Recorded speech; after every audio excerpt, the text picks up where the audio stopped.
Merci beaucoup à tout le monde d'être là et puis bienvenue. Nous vous souhaitons une très chaleureuse bienvenue au cycle des séminaires Résiste Action Forge, conflits socio-écologiques, extractivisme et transition énergétique, apprentissage, lutte et perspectives, que nous initions aujourd'hui et qui s'inscrit en fait dans les cycles annuels des conférences du CENTRER, donc du Centre de recherche en éducation et formation relative à l'environnement et à l'éco-citoyenneté de l'UQAM. Il nous importe avant tout de souligner que ce cycle de séminaires a été conçu et développé dans le souci du respect des liens avec le passé, le présent et l'avenir et les droits ancestraux territoriaux, ainsi que nous avons été guidés par la nécessité de reconnaissance et de réparation des situations d'injustice commises envers les peuples autochtones, qui se trouvent d'ailleurs parmi les premiers affectés des activités extractives industrielles sur lesquels se penchent nos recherches. Ce cycle de séminaires s'inscrit dans la dynamique des 2 recherches collaboratives effectuées au sein du CENTRER, dont nous aurons l'occasion de parler en détail plus tard dans les autres activités. Il s'agit du projet Résiste Action, dimension critique et politique de l'éducation relative à l'environnement dans la résistance sociale en contexte de conflit associé à l'expansion de l'extractivisme, que je mène conjointement avec une équipe de recherche dont Laurence Brière et Lucie Sauvé sont co-chercheurs. Et bon, pour le reste de l'équipe, vous allez pouvoir les connaître lors du prochain séminaire. Et le projet Forge, formation collaborative pour la justice énergétique, dirigé par ma collègue Laurence Brière, ici présente, et un collectif d'acteurs sociaux. Nous allons avoir l'occasion de l'entendre au mois de mai. Cet événement s'intéresse principalement aux vastes mobilisations sociales et aux conflits socio-écologiques qui se multiplient face à la tendance extractiviste actuelle en expansion. Une tendance d'ailleurs qui implique une emprise et un contrôle de plus en plus grand des ressources naturelles, nos biens communs et des territoires par les entreprises et les grands capitaux financiers, et qui se trouve accélérée aujourd'hui par une transition énergétique abordée selon la même logique extractiviste dominante. Nous prétendons apporter une attention particulière au moment d'inflexion créé par ces mobilisations sociales de contestation et de résistance qui questionnent fortement notre rapport au territoire et notre identité écologique et qui se transforment en creuset de reconstruction des liens à l'environnement. Nous nous penchons dans cet événement sur les expériences des divers chantiers d'apprentissage collectif, éco-social, qui se tissent à travers l'appropriation collective des réalités, au croisement des regards et des expériences dans la contestation et la résistance à l'extractivisme. Ils s'articulent, entre autres, autour de la défense de l'eau, des forêts, de la biodiversité, de la santé de la population, des territoires ancestraux. Nous nous intéressons ici aux trajectoires des dynamisations sociales qui s'associent, devenues de véritables processus de maturation politique. Beaucoup des membres de ces mouvements sociaux sont maintenant reconnus comme des experts des lieux, du lieu et des territoires et comme interlocuteurs incontournables sur la scène publique et dans les processus de prise de décision. Nous compterons sur la participation de plusieurs d'entre elles à notre événement. Nous prétendons, dans le cadre de cet événement, explorer ce qui apparaît comme un nouveau sens commun émancipateur qui se penche sur les questions de justice environnementale et de justice énergétique, des territoires et des territorialités, des droits humains, des droits ancestraux, des droits environnementaux, des droits de la nature, ainsi que de rapports coloniaux au monde. Ce cycle de séminaires, enfin, se propose de mettre en évidence les perspectives d'engagement et d'éco-citoyenneté critique qui sont forgées dans les contextes, au sein des contextes de mobilisation, où femmes et peuples autochtones jouent un rôle d'une importance grandissante.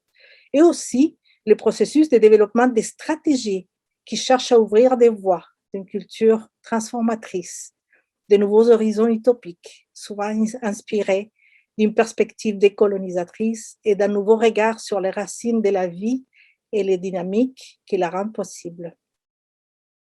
En synthèse, les objectifs de cet événement sont de partager les expériences des dialogues sociaux et de défense territoriale, valoriser les savoirs qui émergent de ces expériences, mettre en évidence les apports de 2 projets de recherche que j'ai mentionnés au débat public concernant les activités extractives et les perspectives de transition énergétique, puis finalement contribuer à l'analyse et à la sensibilisation publique sur ces questions.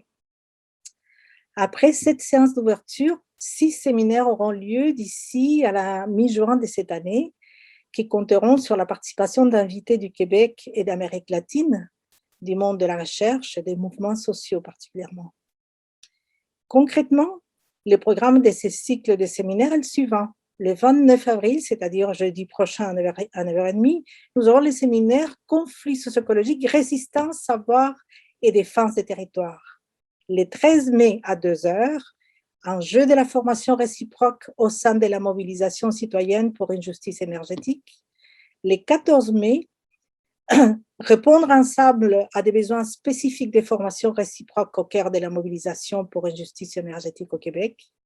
Le 4 juin, cartographie des conflits socio-écologiques pour une éducation relative à l'environnement socialement critique, suivi d'un atelier de cartographie participative en après-midi.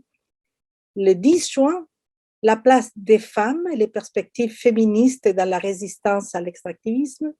Et finalement, le 17 juin, nous clôturerons ce cycle de séminaires par un séminaire intitulé « Reconstruction des liens société-nature, éco-citoyenneté et alternatives au monde extractiviste ».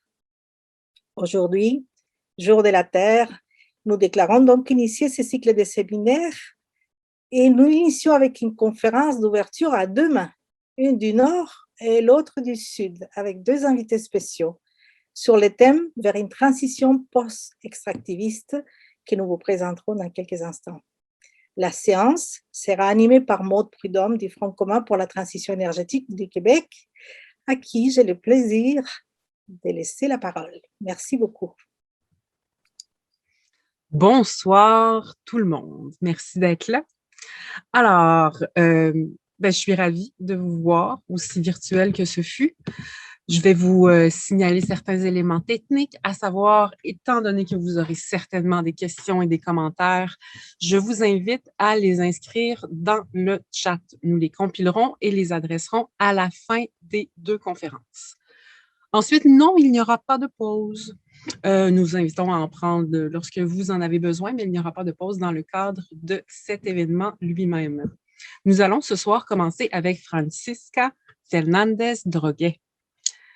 Je suis honorée de présenter Francisca Fernandez-Droguet, qui est anthropologue, diplômée de l'Académie universitaire de l'humanisme chrétien. Elle est présentement professeure et chercheuse et docteure à cette même université. Elle a obtenu en 2012 son doctorat en études américaines à l'Université de Santiago, où elle a pu réaliser plusieurs recherches sur les études des Andes, sur le genre et l'ethnicité, sur les conflits socio-écologiques et sur les méthodologies participatives. Francisca est membre du Mouvement pour l'eau et pour les territoires, MAT, du Comité socio-environnemental de la coordination féministe 8M, et de la coopérative de la Cacerola, en plus de faire partie du groupe de travail de la CLACSO, Écologie politique du Sud Abya-Yala, et du comité scientifique de la revue Ibero-América Social. Elle se spécialise dans la défense des causes autochtones et de celles associées à la défense des femmes et des migrants-migrantes.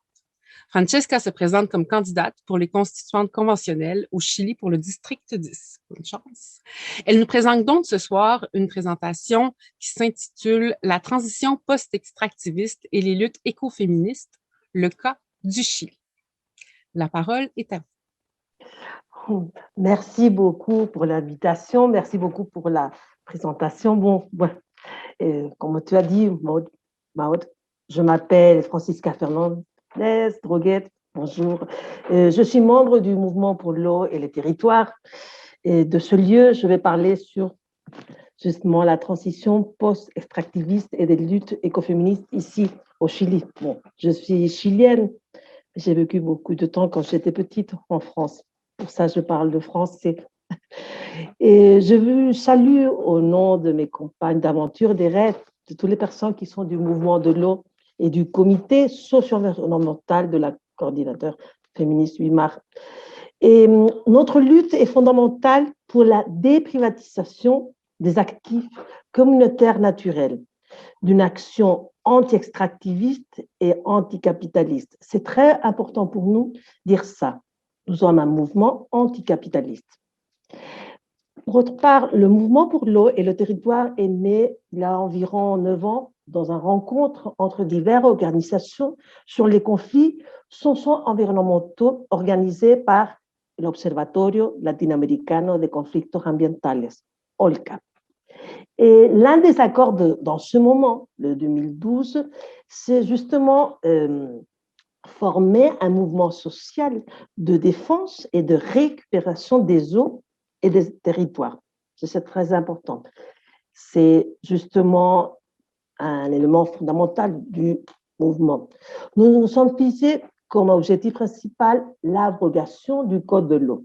Car au Chili, à la suite de la Constitution de 1980, en pleine dictature civile militaire de Augusto Pinochet Ugarte, est créé un code qui privatise, commercialise l'eau, créant un marché, un marché de l'eau à travers la figure des droits d'utilisation de l'eau.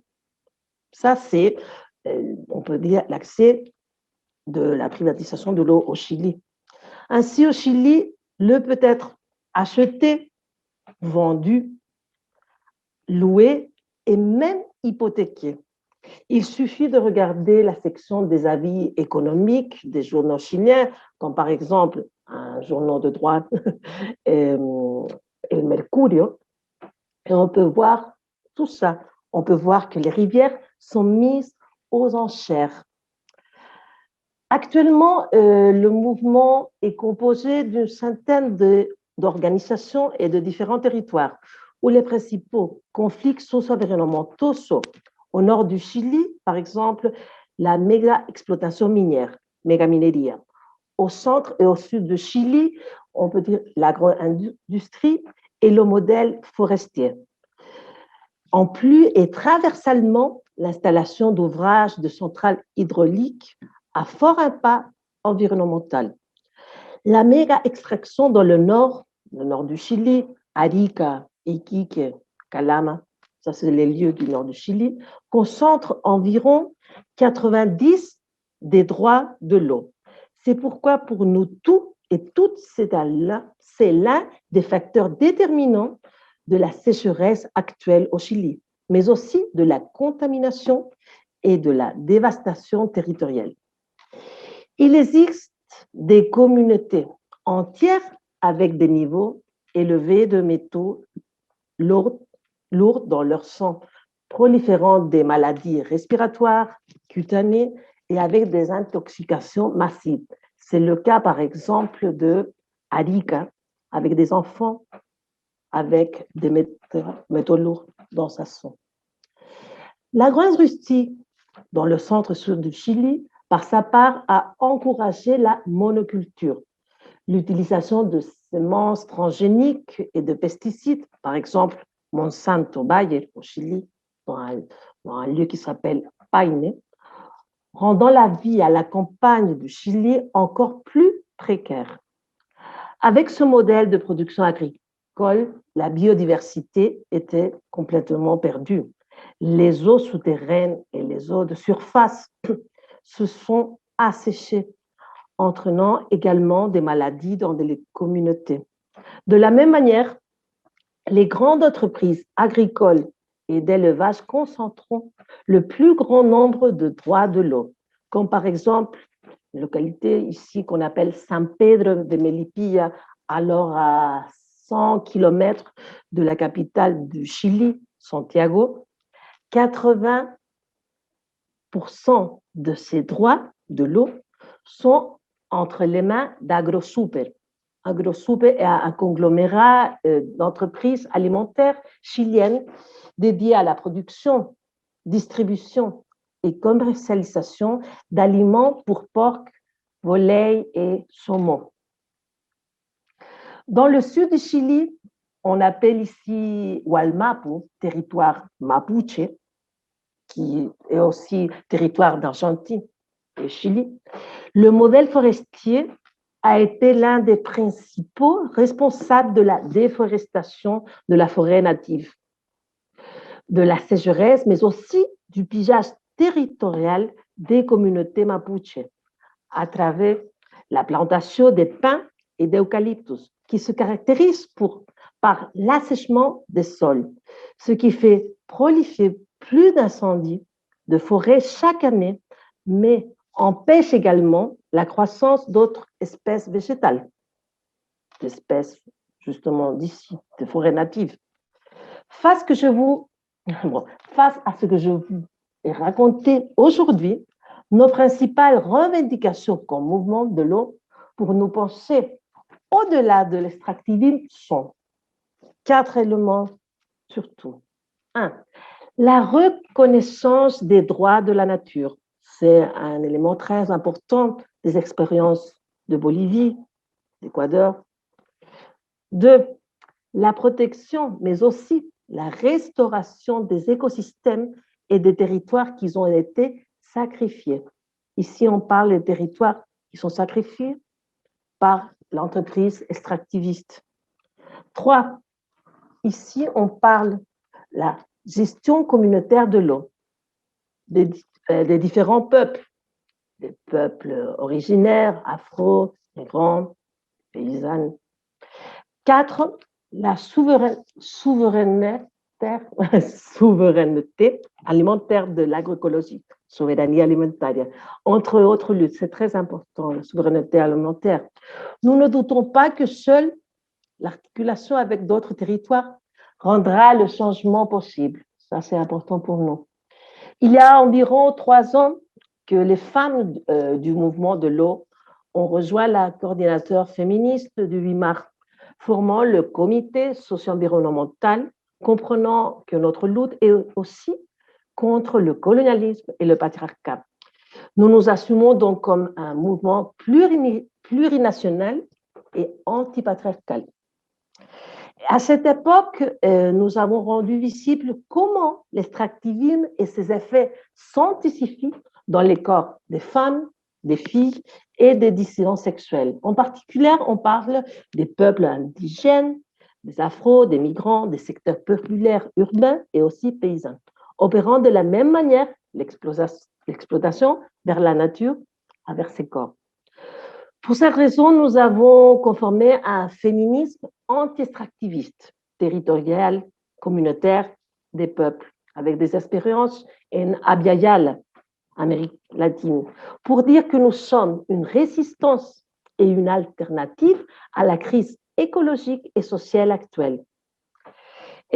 L'extractivisme configure des territoires, on a réfléchi ça, que l'extractivisme configure des territoires, mais aussi des économies masculinisées, dans lesquelles nous, les femmes, subissent au quotidien différents types de violences, mais aussi dans lesquelles la précarité de nos vies se perpétue. Aujourd'hui, c'est la même chose avec la pandémie Covid. Nous, les femmes, sommes qu'ils avons des emplois les plus précaires, avec des salaires inférieurs, dans un contexte de sous-emploi, où le travail de soins est également rendu invisible. Un travail qui s'intensifie dans les territoires en sacrifice, avec, comme on l'a dit, par exemple, l'agro-industrie. Nous devons organiser et entretenir la vie, en prenant soin de ce qui nous entoure, des animaux, des vergers, dans des situations de grande hostilité de la part des entreprises extractivistes. Bon, nous, les femmes, vivons dans des situations de violence sexuelle dans des territoires avec des enclaves minières, forestières et agro-industrielles. Ou par exemple, l'une des zones, on pourrait dire rouges au Chili, autour du taux élevé des lesboféminicides, est la 5e région cordillère, lieu emblématique de l'agro-industrie.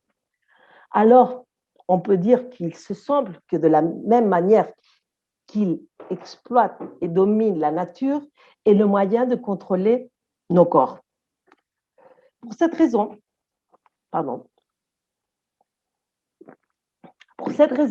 la solidarité et la résistance des femmes se sont multipliées et nous avons tissé des réseaux de soutien mutuel à partir de nos luttes territoriales.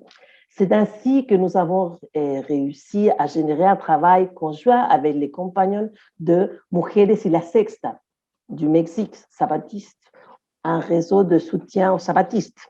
Les féministes anti-extractivistes d'Argentine, elles s'appellent las pibas del agua, les femmes de l'eau.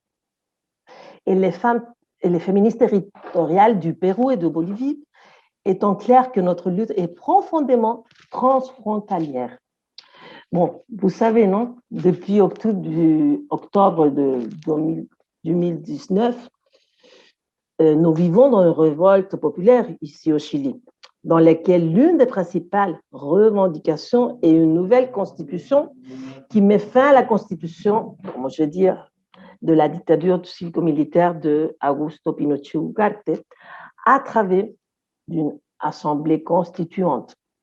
Nous sommes maintenant confrontés à une élection, c'est maintenant le 15 du mai, à venir pour choisir les personnes qui feront partie de la soi-disant convention constitutionnelle. Ce n'est pas l'Assemblée constituante, mais c'est une convention dans laquelle divers collègues du mouvement pour l'eau et le territoire et du coordinateur féministe présentent comme candidats. C'est mon cas aussi. Dans le cadre de l'augmentation de la criminalisation et de la répression aussi, au Chili, de la constatation. Nous continuons donc résistants et à déborder les rues et tous les espaces à partir desquels influencer. C'est ça comme on pense maintenant le procès constituant. Ce type d'instance est fondamental pour consolider une voie mondiale à partir de la multiplicité des voies, pour mettre fin à ce système monde qui a privilégié les profits économiques sur nos vies. Et c'est ça, profondément féministe. L'un des plus grands défis en ce moment, c'est en ce temps constituant, est de penser non seulement au-delà du néolibéralisme au Chili, mais aussi de l'extractivisme, correspondant à une forme historique d'exploitation et de domination de la nature par l'extraction illimitée et intensive des biens communs naturels pour la vente sur les marchés. Bon, ça, on avait parlé beaucoup, mondiaux, entraînant la dépossession, la contamination et la dévastation des territoires. L'extractivisme n'est pas seulement une dépossession et un pillage à grande échelle des biens naturels, mais il est également basé sur une idéologie développementaliste dans laquelle la destruction de la nature est intensifiée par le blé des produits de base et d'un rôle actif de l'État. On parle beaucoup de fois de néo-extractivisme. Pour la transition post-extractiviste, le thème d'ici aujourd'hui, nous devons nous placer à partir d'un horizon délibératif et émancipateur des peuples, ancré dans les droits de la nature, dans la protection et la restauration des écosystèmes contre le plein exercice de l'autodétermination des peuples. Pour arrêter le changement climatique, la transition est urgente. C'est un chemin de transition avec des échéances différentes, sachant qu'il existe des extractivismes qui sont aujourd'hui essentiels pour la vie des gens, mais qui en même temps, c'est ça très important, l'exploitation minière ne pourra jamais être durable. Sa logique intrinsèque est la dévastation. Alors, la plupart des entreprises extractivistes répondent à la logique de la production de profit. Donc, nous avons besoin d'alternatives pour sortir de l'extractivisme, pour changer le cours des choses. En tant que mouvement, nous avons réfléchi à certains points centraux de la transition. Bon, je l'ai dit, mais je l'ai abroguer le code de l'eau pour la création d'un organisme de réglementation qui reconnaît l'eau comme un droit des peuples, mais aussi, et très important, comme un droit de la nature. De appeler à la valorisation des biens communs naturels en reconnaissance leur statut de bien qu'on ne peut pas approprier, je ne sais pas comment on peut dire, inappropriable. Protéger les écosystèmes pour une justice réparatrice et régénératrice pour les territoires dégradés. encourager les processus de ruralisation de la vie dans le cadre de la souveraineté alimentaire. Ça, c'est très important. La souveraineté alimentaire est le droit des peuples à une alimentation saine et culturellement appropriée, produite avec des méthodes durables, et le droit des peuples de définir leur propre système agricole et alimentaire. Autre chose, favoriser les processus de travail et de reconversion productive. Alors, une chose qu'on parlait beaucoup, c'est favoriser les processus du travail de reconversion productive à partir de la consolidation des économies territoriales solidaires. Ça, c'est un point. Et maintenant, comme je vous disais, lutter pour la souveraineté et l'autonomie énergétique, ça c'est important des peuples. Les sources d'énergie doivent être gérées par les communautés qui doivent définir les priorités d'utilisation. L'un des accès étant la protection et la restauration des écosystèmes. Bon, pour finir, je voudrais vous montrer le décalogue réalisé pour le mouvement pour l'eau et les territoires pour les droits à l'eau et leur gestion communautaire. Je vais maintenant ici. Vous voyez? Oui? D'accord. Alors, bon, il est écrit en espagnol, alors je vais dire les 10 points en français. 1. Du décalogue. Reconnaître l'eau comme un droit des peuples et un bien commun. Inappropriable. On pourrait parler avec ça. Ils savaient comment on peut traduire ça. Associé au droit à la vie et au droit de vivre dans un environnement sans pollution. Le point 2. Que l'eau et la nature soient reconnues comme un sujet de droit. Ça, c'est important. C'est une vision très différente de l'ordre des droits. 3. Protéger tous les corps, corps d'eau, des écosystèmes, rivières, lacs, lagunes, glaciers, tourbières, Turbera, c'est au sud du Chili, Chiloé, zone humide, mer, eau souterraine, mer Salon. 4. Garantir la restauration des écosystèmes comme moyen et de défense de l'eau à travers un changement de matrice énergétique, production et aussi consommation. 5. Abroger le code de l'eau, on l'a dit beaucoup, et le remplacer par un nouveau cadre réglementaire basé sur la gestion communautaire. 6. Que l'utilisation et la gestion de l'eau soient communautaires, territoire et durables, par bassin et sous-bassin. Au Chili, on dit cuenca et subcuenca. Et 7. Que les priorités d'utilisation concernent l'équilibre des écosystèmes et la consommation humaine. 8. Que la gestion communautaire de l'eau soit plurinationale, comme on a dit. Peuples originaires, indiens, afro, migrants, urbains, paysans, fondée sur l'articulation entre les peuples, les communautés et les territoires. 9. Garantir son usage ancestral par les peuples qui habitent le pays, compte tenu de l'importance de la dimension spirituelle du peuple Mapuche, Aymara, Quechua, Licanantay. Et 10. Cette gestion communautaire de l'eau repose sur la promotion de l'agroécologie et des économies territoires, comme on a dit, solidaires, qui permettent de garantir la souveraineté alimentaire et avec cela, l'autodétermination des peuples. Bon, merci pour votre écoute. Tout bien avec le temps? Ouais. Excellent. C'était fascinant. Moi, j'ai pris beaucoup de notes. J'ai beaucoup aimé votre manière d'articuler les idées puis les formulations. J'imagine que ça a été des formulations collectives.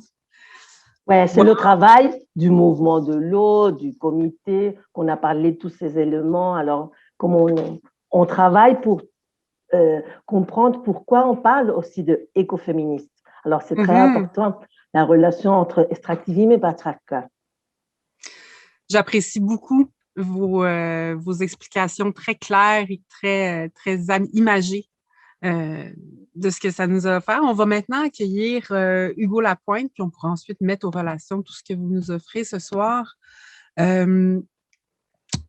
Hugo Lapointe qui va nous offrir une présentation qui s'appelle « Une transition post-extractive ». C'est pas facile, hein? une transition post-extractiviste, juste et équitable, quelle possibilité? Hugo Lapointe, si vous ne le connaissez pas, est l'un des principaux leaders pour la défense de l'environnement et des droits des collectivités touchées par le secteur minier au Québec et au Canada. Hugo a une formation en technologie minérale et en génie géologique de la Queen's University. Il cumule une vingtaine d'années d'expérience diversifiée auprès d'organismes citoyens, d'organismes environnementaux, d'organisations autochtones, des gouvernements, des médias et de l'industrie. Hugo est cofondateur et co-porte-parole de la Coalition pour que le Québec ait meilleure mine, fondée en 2008. Depuis 2015, Hugo coordonne le programme national à Mining Watch Canada et siège à titre de coprésident du réseau nord-américain Western Mining Action Network, un réseau composé de plus de 300 organismes issus de la société civile et autochtone au Canada et aux États-Unis. Il est très actif ailleurs au Canada, notamment en Colombie-Britannique, où il a cofondé le réseau BC Mining Law Reform en 2019. Il a également été membre du comité consultatif des ministres des Mines de l'Ontario et membre du comité aviseur de la commissaire à l'environnement et au développement durable pour la vérification en 2019. Or donc, il nous présente ce soir une transition post-extractiviste juste et équitable. Quelle possibilité? Hugo, je te cède la parole. Oui, bon, est-ce que vous m'entendez bien? Très bien. Vraiment désolé tout le monde, des petits problèmes de santé familiale ici, donc j'ai dû gérer quelque chose de plate. Je vous épargne les détails, mais bon, voilà. Alors, heureux d'être ici. Je ne sais pas, est-ce que je partage mon écran pour la présentation? Oui. Laissez-moi voir si ça fonctionne. OK. Est-ce que vous pouvez voir ça? Il faut que je mette en plein écran. Est-ce que ça fonctionne? Oui. Oui, parfait. Parfaitement. OK. Bon, ben, là, j'ai pas l'heure avec moi, donc je vais compter sur Maude ou Isabelle ou un de votre équipe là, pour peut-être m'aviser. 5 minutes avant la fin, ça te convient? Ouais, ce serait parfait, merci. Alors, j'ai une présentation pour vous qui est assez costaude. C'est dommage, je n'ai pas vu l'autre présentation, mais j'imagine que ça va complémenter. C'est sûr que j'arrive avec une perspective beaucoup plus québécoise, canadienne, mais aussi avec mes propres couleurs, puis les couleurs de la Coalition pour que le Québec ait meilleure mine, celle de Mining Watch Canada, avec qui je suis affilié. Donc, un mot sur moi, brièvement. Moi, je suis originaire de l'Abitibi-Témiscamingue, donc une région minière là, très importante au Québec. Il y en a parmi vous aujourd'hui, je crois, qui sont aussi de la région de l'Abitibi ou de d'autres régions minières, je ne sais pas. Et puis, donc, j'ai une formation en technologie minérale et en génie géologique. Et j'ai travaillé pour l'industrie, dans l'industrie, pendant presque une dizaine d'années au travers de mes études. Je me rends compte que je faisais le calcul, là, mais ça fait 25 ans là, cette année. La première fois que j'ai débuté, c'était en 96 dans l'industrie, jusqu'en 2005.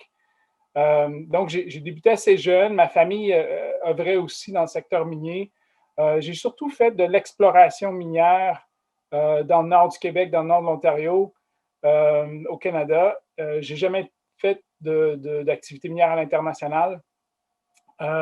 Mais disons que cette expérience-là m'a amené à un moment donné à réaliser qu'il y avait des choses qui ne tournaient pas rond et j'avais beaucoup de questionnements par rapport à cette industrie-là dans laquelle je m'étais engagé à l'époque.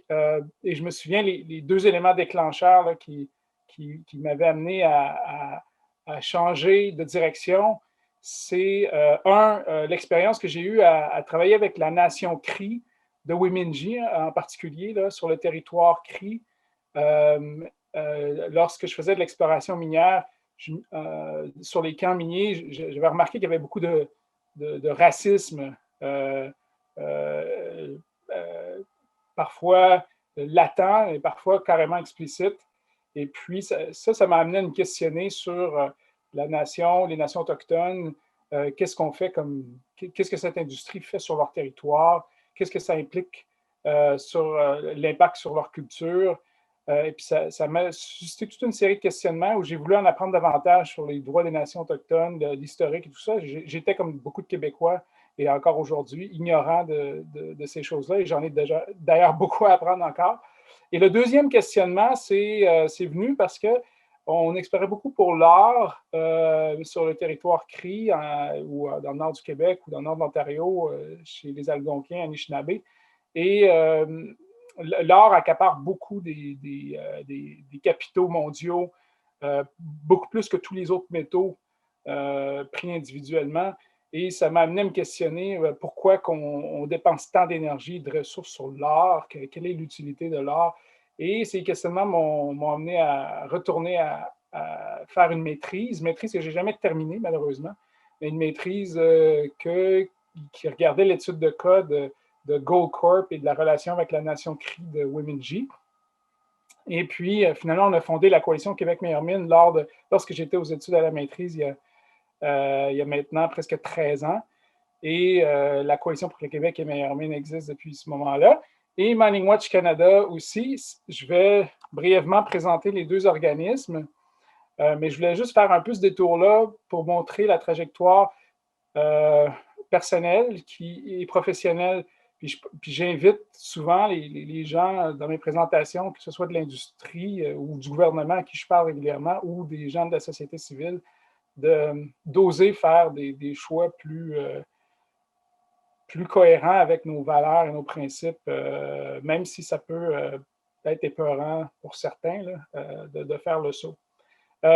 Donc, la Coalition pour le Québec et Meilleure Mine, c'est un organisme qui regroupe une trentaine d'organismes, en fait, du milieu de l'environnement, du milieu citoyen, des syndicats, des grands syndicats, des syndicats de travailleurs comme le syndicat de la fonction publique et parapublique du Québec, qui regroupe les inspecteurs, les inspectrices des ministères de l'Environnement et des Mines, d'ailleurs, le syndicat de la Centrale des syndicats du Québec, qui vit dans les régions minières, des travailleurs qui vivent dans les régions minières, puis qui connaissent bien la réalité. Et puis aussi, on a des gens de partout, là, des grands centres, des gens motivés qui veulent, dans le fond, des meilleures pratiques sociales, environnementales, économiques dans le secteur minier, protéger les droits des citoyens, les droits des collectivités. On n'a pas de membres autochtones, mais on collabore régulièrement sur des campagnes avec des partenaires autochtones. Ça a été le cas, par exemple, la photo que vous voyez ici là, sur la campagne pour un moratoire sur l'uranium il y a quelques années. On le fait aussi sur la question de la loi sur les mines actuellement au Québec pour réformer cette loi-là. Pour ce qui est de Mining Watch Canada, c'est très similaire à la Coalition pour que le Québec ait meilleure mine, mais il y a un champ d'action beaucoup plus large. Donc, on travaille à l'échelle nationale et internationale. Moi, je suis le coordonnateur du programme national, donc je travaille maintenant beaucoup ailleurs au Canada, surtout en Colombie-Britannique, un petit peu en Ontario avec mon collègue Jamie, et dans le nord du Canada. Mais disons qu'on a des capacités trop limitées pour pouvoir s'impliquer en profondeur avec substance dans toutes les régions. Mais je dirais que mes deux principales régions actuellement, c'est la Colombie-Britannique et Québec. Et aussi au niveau fédéral, on intervient à certains niveaux, au niveau des lois fédérales. Donc, dans les deux cas, on accompagne des collectivités qui sont affectées par les projets miniers du mieux qu'on peut. Et aussi, on pousse les gouvernements pour des réformes politiques, pour des meilleures pratiques. Dans certains cas, on va aussi faire au niveau de l'imputabilité des entreprises. On va parfois même aller en cours contre des entreprises lorsqu'il y a violation des droits des personnes ou des droits humains.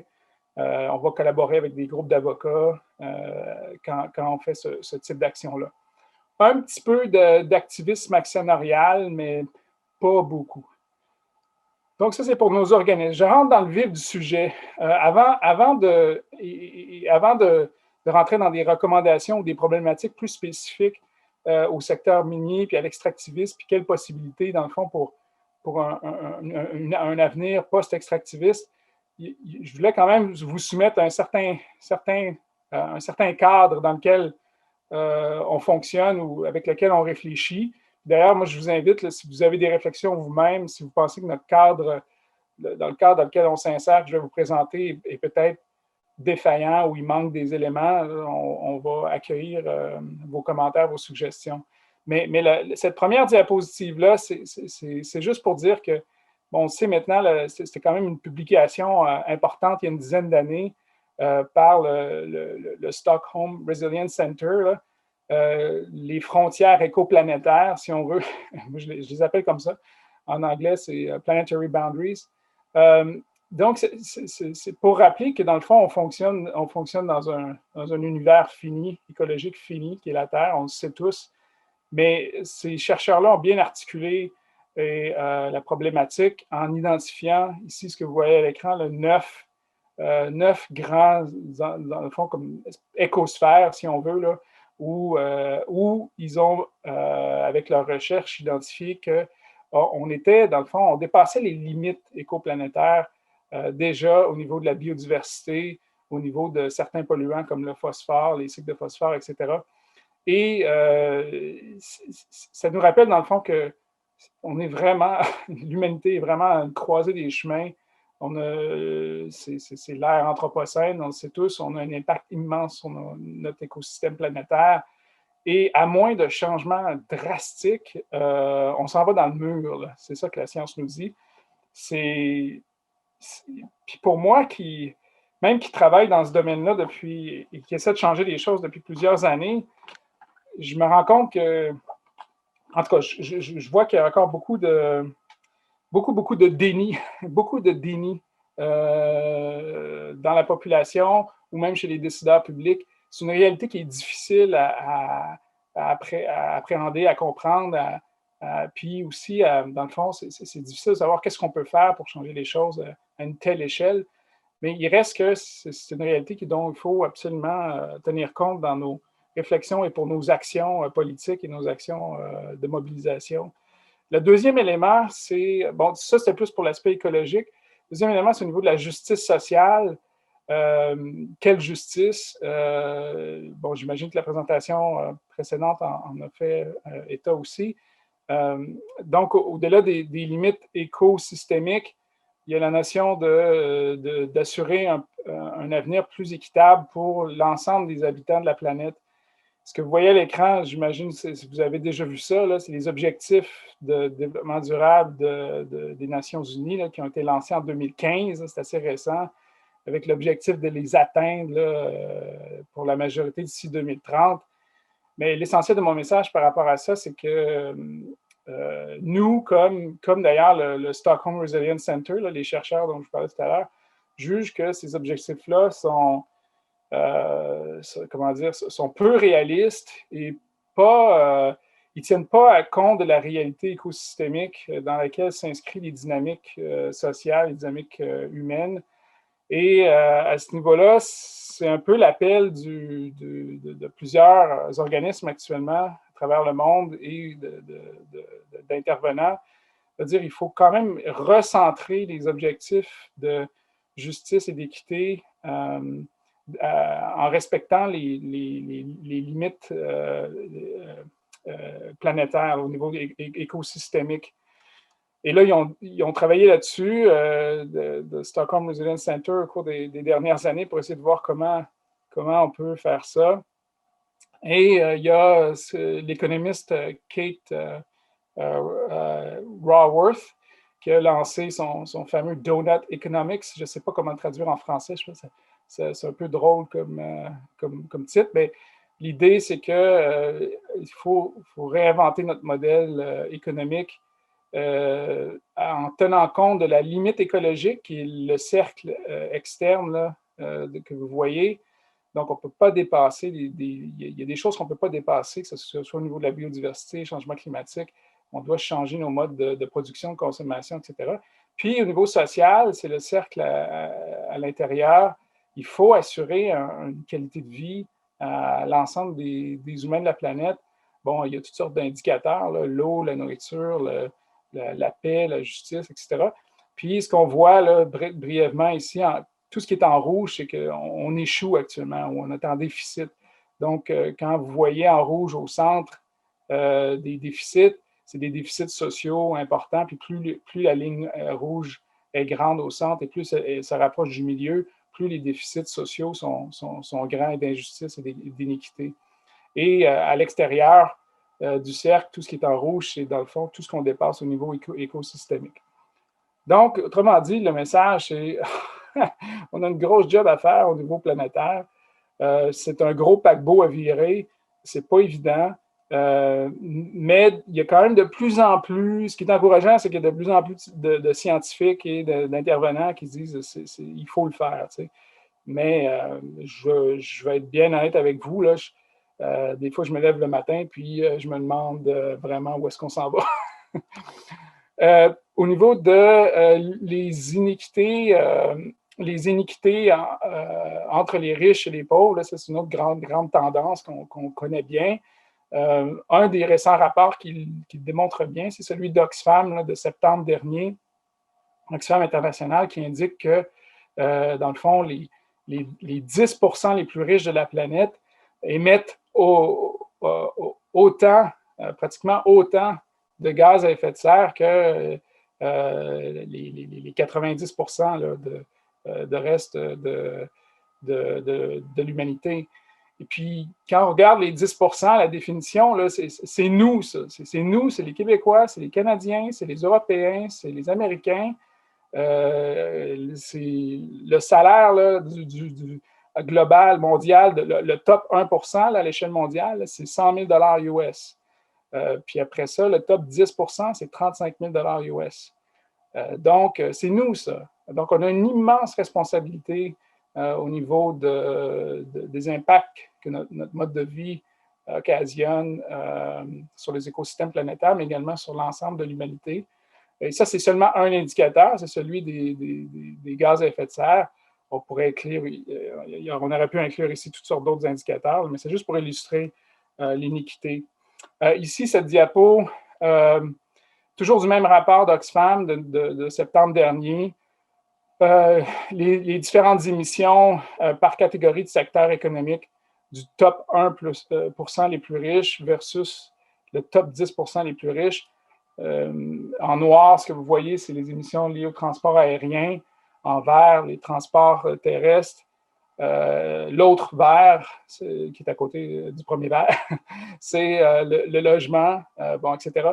Le message que je voulais vous livrer, c'est que quand on regarde la barre du bas, qui est le 10% des plus riches, donc ça, c'est nous, les Québécois, les Canadiens, les Européens, hein, on se rend compte que le secteur des transports et le secteur, dans le fond, de l'habitation, du logement, de l'habitat, c'est des grands émetteurs. Là. Si on regarde, c'est presque la moitié, c'est ces deux secteurs-là à l'échelle mondiale. Mais ça donne aussi que c'est des grands secteurs qui consomment beaucoup de matériaux, de métaux et de minéraux. Donc, c'est pour ça que je voulais vous souligner ça. Il y a comme une convergence, il y a une superposition entre les émissions de gaz à effet de serre et l'intensité matérielle au niveau du transport terrestre et de l'habitation. On va y revenir. Et donc, en 2019, le Programme des Nations Unies a fait un appel. Ce n'est pas la première fois, mais disons que cet appel-là, c'est comme s'il avait été crié sur les toits un petit peu plus fort. Il a lancé un appel international à dire, écoutez, là, au niveau de l'utilisation des ressources, il faut absolument virer le bateau parce qu'on s'en va, comme je disais tout à l'heure, on s'en va dans le mur. Puis, dans le fond, il appelait tous les États à dire qu'il faut non seulement réduire les émissions de gaz à effet de serre, là, mais il faut aussi réduire la consommation des ressources minérales, matérielles, des métaux, etc. Donc, un appel. Et pour illustrer un peu l'ampleur de l'augmentation de l'extraction des métaux dans les 50 dernières années, le rapport souligne certaines statistiques. Bon, on regarde, et désolé pour l'anglais, là, mais c'est tiré directement du rapport. En 1970, dans le fond, on a pratiquement triplé, quadruplé l'extraction des métaux en 50 ans et on est appelé à encore doubler, voire peut-être tripler dans les prochaines décennies. C'est ça la trajectoire actuelle.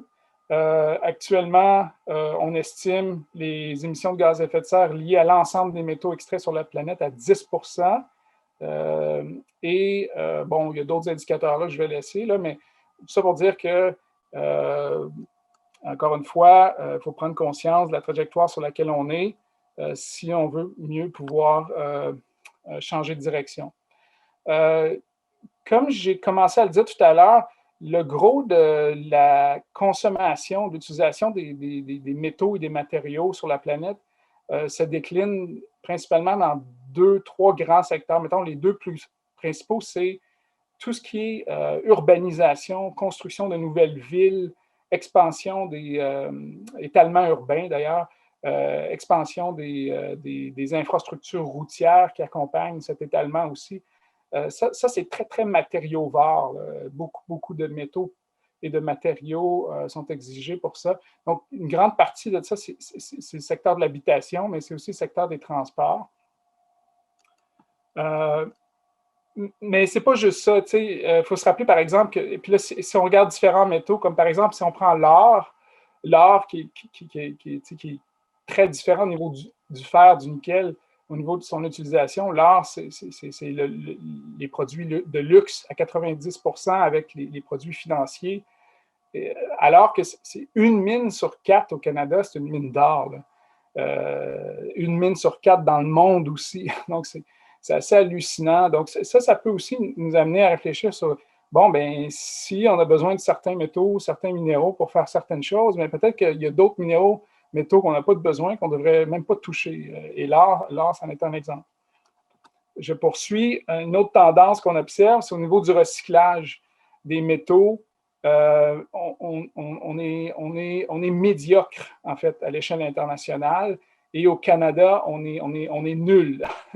L'OCDE a publié un rapport en 2017 qui avait placé le Canada comme le pire pays du G7 au niveau de la réutilisation des recyclages des métaux. Et dans le fond, ce qu'on voit dans les deux tableaux, les deux graphiques ici, là, les deux images, celle à gauche, taux de recyclage des produits en fin de vie. Dans le fond, tout ce qui est en rouge et en orange, là, il y a beaucoup de travail, c'est moins de 50% de recyclage. Et ce qui est à droite, c'est dans le fond, quel est le taux d'éléments, c'est-à-dire, mettons, quand on fait un nouveau produit, que ce soit une voiture, que ce soit un produit électronique, quel est le pourcentage des métaux recyclés qui se retrouvent dans ces produits-là? Et ça appelle aussi à des politiques. Il y a certains pays qui exigent qu'il y ait un minimum de taux de recyclage dans les nouveaux produits fabriqués. Donc, c'est deux données statistiques différentes. On pourrait y revenir dans la période des questions là-dessus. Je vais passer cette diapo-là. C'est aussi pour dire il y a beaucoup de travail à faire au niveau du recyclage, possiblement pour justement éviter d'avoir à extraire des nouvelles mines, dans le fond. C'est ça qu'on veut éviter là, le plus possible. Maintenant, une autre tendance, et c'est le sujet beaucoup ce soir, je pense, c'est les nouvelles technologies dites propres d'énergie renouvelable. Mais ce que vous voyez maintenant, c'est un peu un historique schématisé dans le fond, l'expansion de l'extractivisme au cours des 300 dernières années. Donc, plus on avance dans l'histoire de l'humanité, plus on extrait de plus en plus de types de métaux, de matériaux pour des nouvelles technologies. Puis qu'on dit plus efficace, et de tout temps, hein, si vous regardez les tendances, ça a toujours été ça, décennie après décennie. On dit toujours qu'on améliore la technologie, qu'on est plus efficace, que c'est moins énergivore. On répète ça à toutes les décennies, mais les impacts, eux, diminuent pas au niveau absolu. Donc, oui, aujourd'hui, pour prendre un exemple un petit peu bête, là, mais oui, aujourd'hui, on produit un baril de pétrole là, de bitumineux avec moins d'énergie qu'il y a 20 ans, mais il reste que donc c'est plus efficace au niveau énergétique par baril, mais il reste que c'est sale. Là. Donc, c'est un peu la même logique dans d'autres technologies. Bon, c'est juste une image ici pour illustrer que même les éoliennes là, consomment énormément de métaux et de matériaux. Là. que ce soit le cuivre, l'aluminium, les terres rares, zinc, molybdène, c'est des tonnes et des tonnes de métaux. Donc, je pense que oui, il y a un avantage clair à sortir du pétrole et du gaz, là, parce que les produits fossiles, au niveau de la lutte au changement climatique, il faut le faire. Mais il faut se rappeler qu'en faisant ça, ben, on remplace toute l'infrastructure pétrolière par une nouvelle infrastructure minérale. Et puis, c'est pas vrai qu'on va y arriver là, si on n'essaie pas de réduire à la source d'abord les besoins en énergie. La Banque mondiale elle-même, qui est plutôt un organisme conservateur, qui a connu des hauts et des bas à travers les années, mais elle-même, elle publiait en 2020 là, un rapport qui rappelait le fait que les technologies là, d'énergie renouvelable, de stockage de l'énergie dans les voitures électriques, etc., ça va exiger beaucoup de minéraux et de métaux. Et là, ce que vous voyez à l'écran, c'est les prédictions selon la Banque mondiale des différents métaux et minéraux qui vont être nécessaires d'ici 2050 pour atteindre les objectifs de Paris, de l'accord de Paris. Hein, aujourd'hui, c'est le sommet là, Biden sur le climat, là, les 40 grands États qui se rassemblent pour établir des nouvelles cibles. Là. Établir des cibles, c'est facile sur papier. Les rencontrer, c'est une autre chose. Mais une chose est certaine, c'est que actuellement, c'est vraiment pas sur le radar des décideurs publics de se soucier de l'impact de l'extraction qui va être associée à cette transition énergétique. On n'est pas encore là au niveau de la sensibilisation du public ou des décideurs. Mais ce qu'on constate, la barre du haut, c'est la barre du scénario le plus ambitieux. Mettons qu'on réussit à limiter le réchauffement à moins de 2 degrés, voire 1,5. Ça, c'est le scénario optimiste va requérir beaucoup plus de métaux et de matériaux que les scénarios plus pessimistes au niveau des technologies, là, surtout pour l'éolienne, le solaire et surtout pour les voitures électriques, là, parce que c'est ça qui demande beaucoup de ces matières-là. Enfin, une autre tendance, c'est la dernière, je vais vous souligner, je crois que c'est ma dernière, ouais, c'est qu'on remarque qu'au fil du temps, la qualité et la teneur des gisements de métaux qu'on extrait diminue. Autrement dit, ce qu'on extrait aujourd'hui, c'est à beaucoup plus faible teneur que ce dont on extrayait il y a encore 20, 30, 40, 50 ans, voire plus. Et là, c'est un exemple que vous voyez ici pour l'or, mais on aurait pu le faire pour toutes sortes d'autres métaux, ça aurait été les mêmes tendances, sur 4 continents différents, États-Unis, Australie, Brésil, Afrique du Sud. Et ce qu'on se rend compte depuis 150 ans, c'est que la teneur des métaux qu'on extrait du sous-sol est en diminution, donc la qualité baisse. Et ça signifie qu'on génère de plus en plus de déchets pour chaque tonne extrait. C'est aussi plus intense sur le plan énergétique et aussi sur la consommation de l'eau et de l'empreinte sur les territoires. Donc, le coût environnemental est de plus en plus élevé pour la même quantité de métaux qu'on utilise. Puis, ça, c'est la même image, je voyais à gauche, que j'ai montré tout à l'heure, mais ce qu'on comptabilise jamais encore, même au niveau des Nations unies, ou même, je dirais, au niveau du Québec, du Canada. Au Canada, il a commencé à le faire, là, mais au niveau du Québec, il ne le fait pas. C'est qu'on ne comptabilise jamais les déchets miniers qui sont produits. Ce qu'il faut se rappeler, c'est que l'industrie minière génère énormément de déchets miniers. C'est en fait l'industrie en Amérique du Nord qui génère le plus de déchets, très, très loin devant toutes les autres industries et très loin devant même les déchets domestiques ou les déchets municipaux. D'ailleurs, cette image qu'on a compilée à Mining Watch Canada l'année dernière, ça montre la proportion des déchets miniers générés ces dernières années par rapport aux déchets produits par l'ensemble des municipalités du Canada, des citoyens et des autres industries. Donc, alors que les municipalités, les citoyens puis les autres industries généraient 25 millions de tonnes de déchets domestiques par année au cours des dernières années, ben, l'industrie minière, elle, en générait 800 millions de tonnes. Et ça, c'est très peu connu du public, je dirais même des décideurs publics.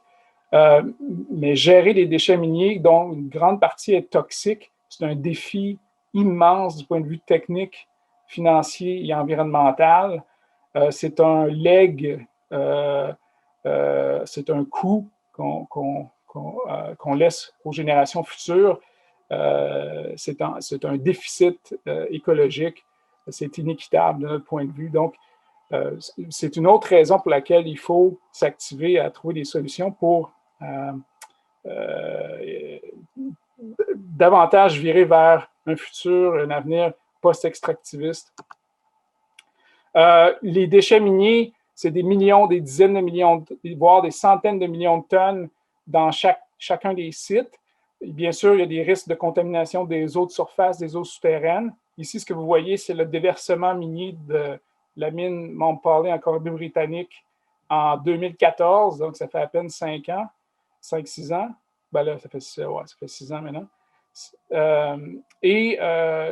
Ce déversement-là, c'était le plus grand du Canada.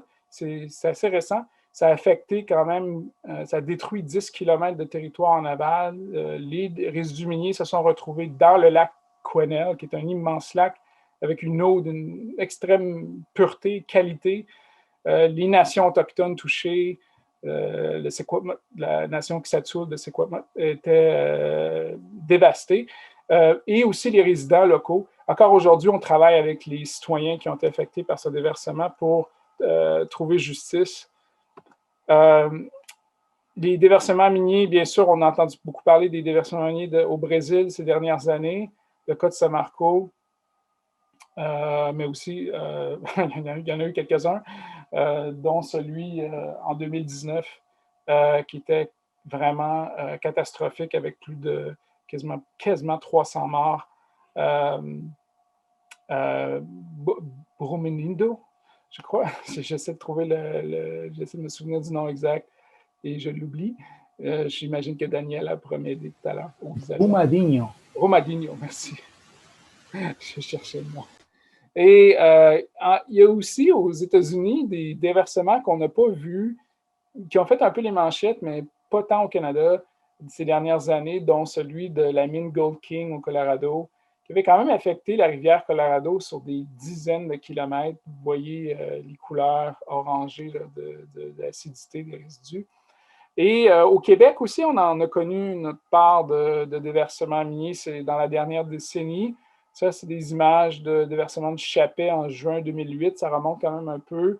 Ou ceux des déversements de la mine Lac Bloom en 2011-2012, qui avait affecté quand même 14 lacs en aval. Souvent, les sites miniers aussi sont loin des citoyens, loin des villes, loin des yeux. Donc, on ne voit pas toujours les impacts là, de cette industrie. En 2017, les Nations unies ont publié un rapport justement sur les risques de déversement minier à l'international.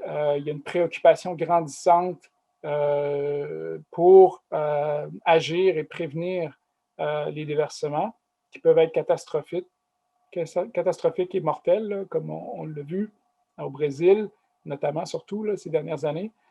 Mais il faut se rappeler que ces déversements, ils arrivent partout sur la planète. Ça, c'est vraiment un sommaire là, des déversements des dernières années. Il y en a beaucoup plus. D'ailleurs, il y a un site Internet, pour ceux qui s'intéressent, qui s'appelle le World Tailings Failures. Si tu googles ça, là, tu vas le trouver, là, qui répertorie tous les déversements à l'échelle mondiale avec des détails statistiques sur l'augmentation des cas actuellement.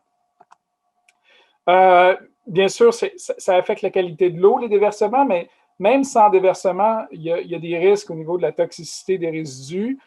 Et puis, ici, en 2019, la vérificatrice générale du Canada a publié un rapport sur le contrôle de la pollution des eaux minières au Canada. Et elle a été très sévère sur plusieurs points. D'abord, trop peu d'inspections sont faites. 35% des mines de métaux au Canada n'avaient même pas fourni les données de contaminants et d'impact sur les habitats aquatiques. Donc, ça, c'est en contravention de la loi. Ils sont obligés normalement des données. 117 mines non métalliques ne sont pas assujetties au règlement actuellement. Donc, il y a une faille là, au niveau de l'encadrement qui est importante.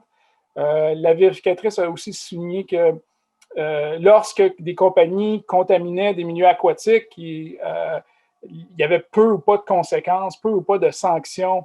Donc, dans le fond, un régime peu efficace pour prévenir la pollution et un manque de transparence globale. Mais nous, une des études récentes qui nous frappe, qui nous marque, qui nous a marqué, c'est celle d'Environnement Canada en 2017. Environnement Canada avait conclu que 76% des mines de métaux au Canada, donc les 3/4, occasionnaient des pollutions telles que l'habitat du poisson, les habitats aquatiques, étaient affectés négativement, dans certains cas, très négativement. Donc, oui, souvent on dit, le Canada, c'est un exemple au niveau de l'environnement, au niveau minier. C'est souvent comme ça que l'industrie va dépeindre le Canada à l'échelle internationale. Mais on a beaucoup à faire ici aussi au niveau de l'encadrement environnemental. Enfin, Maude, comment je vais pour le temps? Tu vas très bien pour le temps. Il te reste justement 6 minutes. OK. Merci. Donc, au-delà des impacts environnementaux, les déchets miniers, la qualité de l'eau, etc., bien sûr, il y a des impacts sur les collectivités, il y a des enjeux d'aménagement du territoire, conservation du territoire, les droits autochtones, etc. Ce que vous voyez à l'écran, c'est une carte du Canada qui montre en rouge les titres miniers. Et c'est une carte qui date un peu là, de quelques années maintenant. Mais c'est juste pour illustrer que avec les cycles des métaux, d'ailleurs, les prix des métaux, là, les aléas, donc plus les prix sont élevés, plus on va avoir tendance à avoir des claims miniers apparaître sur le territoire. Donc, les collectivités, qui sont surtout autochtones, là, qui occupent beaucoup de territoire, sont directement touchées par cette réalité. Puis c'est quand même assez étendu, comme vous pouvez voir. C'est pas seulement quelques titres miniers ici et là. Ça peut s'étendre sur de vastes territoires. Et ça a des impacts directs sur d'autres utilisations possibles du territoire. Que ce soit, par exemple, des objectifs de conservation. Vous savez, le Canada est supposé de conserver 30% d'ici 2030 là, de son territoire. Dans certains cas, ça devient impossible à cause de la présence de titres miniers. On le voit, par exemple, les groupes avec lesquels on travaille en Abitibi-Témiscamingue essayent de protéger 17% du territoire, qui était l'objectif international du Québec à atteindre l'année passée. Mais en Abitibi, ils sont à 8%. Bon, ils ont des projets potentiels jusqu'à 12%. Donc, il y a un gros déficit. Puis, ce qui bloque beaucoup, c'est la présence de titres miniers qui empêchent la création de nouvelles aires protégées. Ça, c'est juste un exemple. Maintenant, vous pouvez multiplier les exemples de d'autres utilisations du territoire autochtones, notamment des pratiques traditionnelles, ancestrales, des sites culturels, etc. Et justement, au niveau des droits autochtones, un des gros enjeux au Québec puis au Canada en général, c'est que les lois minières ont des racines coloniales qui n'ont pas été corrigées, n'ont pas été rectifiées. Donc, on est toujours dans plusieurs endroits au Canada sous un régime du free mining. Donc, un peu premier arrivé, premier servi. Aujourd'hui, ça se fait sur Internet à l'aide d'un clic, d'une souris et de 50 $ ou d'une carte de crédit, dans le fond. On peut aller claimer le territoire du Québec. Ce soir, si vous voulez, on pourrait s'amuser, par exemple, à claimer, je ne sais pas moi, le chalet d'Isabelle, si elle a un chalet, je ne sais pas. Non, mais c'est juste pour dire comment c'est facile et c'est carrément inconstitutionnel de l'avis de plusieurs avocats et juristes par rapport aux droits autochtones. Bon, il y a des droits inhérents autochtones, les Autochtones se donnent eux-mêmes, puis qui sont très importants. Il y a des droits constitutionnels qui sont reconnus par la Constitution canadienne. Il y a des droits internationaux aussi. Donc, les droits, mais même au niveau des droits constitutionnels, qui ne sont pas les droits les plus forts, là, la loi sur les mines ne respecte pas. Normalement, avec la Constitution du Canada, il faut informer, consulter, accommoder au minimum les nations autochtones lorsque leurs droits sont affectés. Le simple fait d'aller claimer des territoires sans informer, sans consulter, c'est, de l'avis de plusieurs juristes, inconstitutionnel. Encore pire, le fait de pouvoir aller avec des foreuses, faire du forage sur des territoires autochtones sans les informer, sans les consulter, c'est aussi inconstitutionnel. Donc, actuellement, il y a la nation algonquine du lac Barrière au Québec qui conteste la loi sur les mines du Québec sur ce plan-là, notamment avec le Centre québécois du droit de l'environnement. Mais il n'y a pas seulement que les nations autochtones qui sont touchées par la réalité minière, puis je dirais par la réalité du boom des minéraux là, pour le graphite, le lithium et autres minéraux là, pour les batteries de voitures électriques surtout. Là. Il y a des communautés non autochtones, des municipalités, et ces dernières années, une des communautés avec laquelle on travaille beaucoup, travaillé, c'est Grenville-sur-la-Rouge, qui est dans la vallée, dans le bassin versant de la rivière des Outaouais, là, entre Ottawa et Montréal. Canada Carbone, qui est la compagnie qui vise un projet de graphite, a poursuivi la petite municipalité d'à peu près 2-3 000 personnes de 96 millions, pour 96 millions, parce que la municipalité a passé un règlement qui voulait interdire, dans le fond, l'activité minière dans un milieu de villégiature, de récréotourisme, qu'il valorisait beaucoup. Ça a beaucoup fait les manchettes, ce cas-là. Disons qu'il y a une forte mobilisation citoyenne. Vous voyez des exemples. Il y a une mobilisation aussi au niveau du conseil municipal. Quelque chose qui était surprenant et impressionnant dans cette mobilisation, c'est que les citoyens, dans le fond, ils ont pris le contrôle du conseil municipal. Ils se sont mobilisés d'une telle façon qu'ils ont chassé l'ancien conseil municipal qui était là, qui avait donné un peu qui avait ouvert la porte au projet minier. Et eux se sont engagés à devenir le nouveau conseil élu. C'est eux que vous voyez en bas à gauche.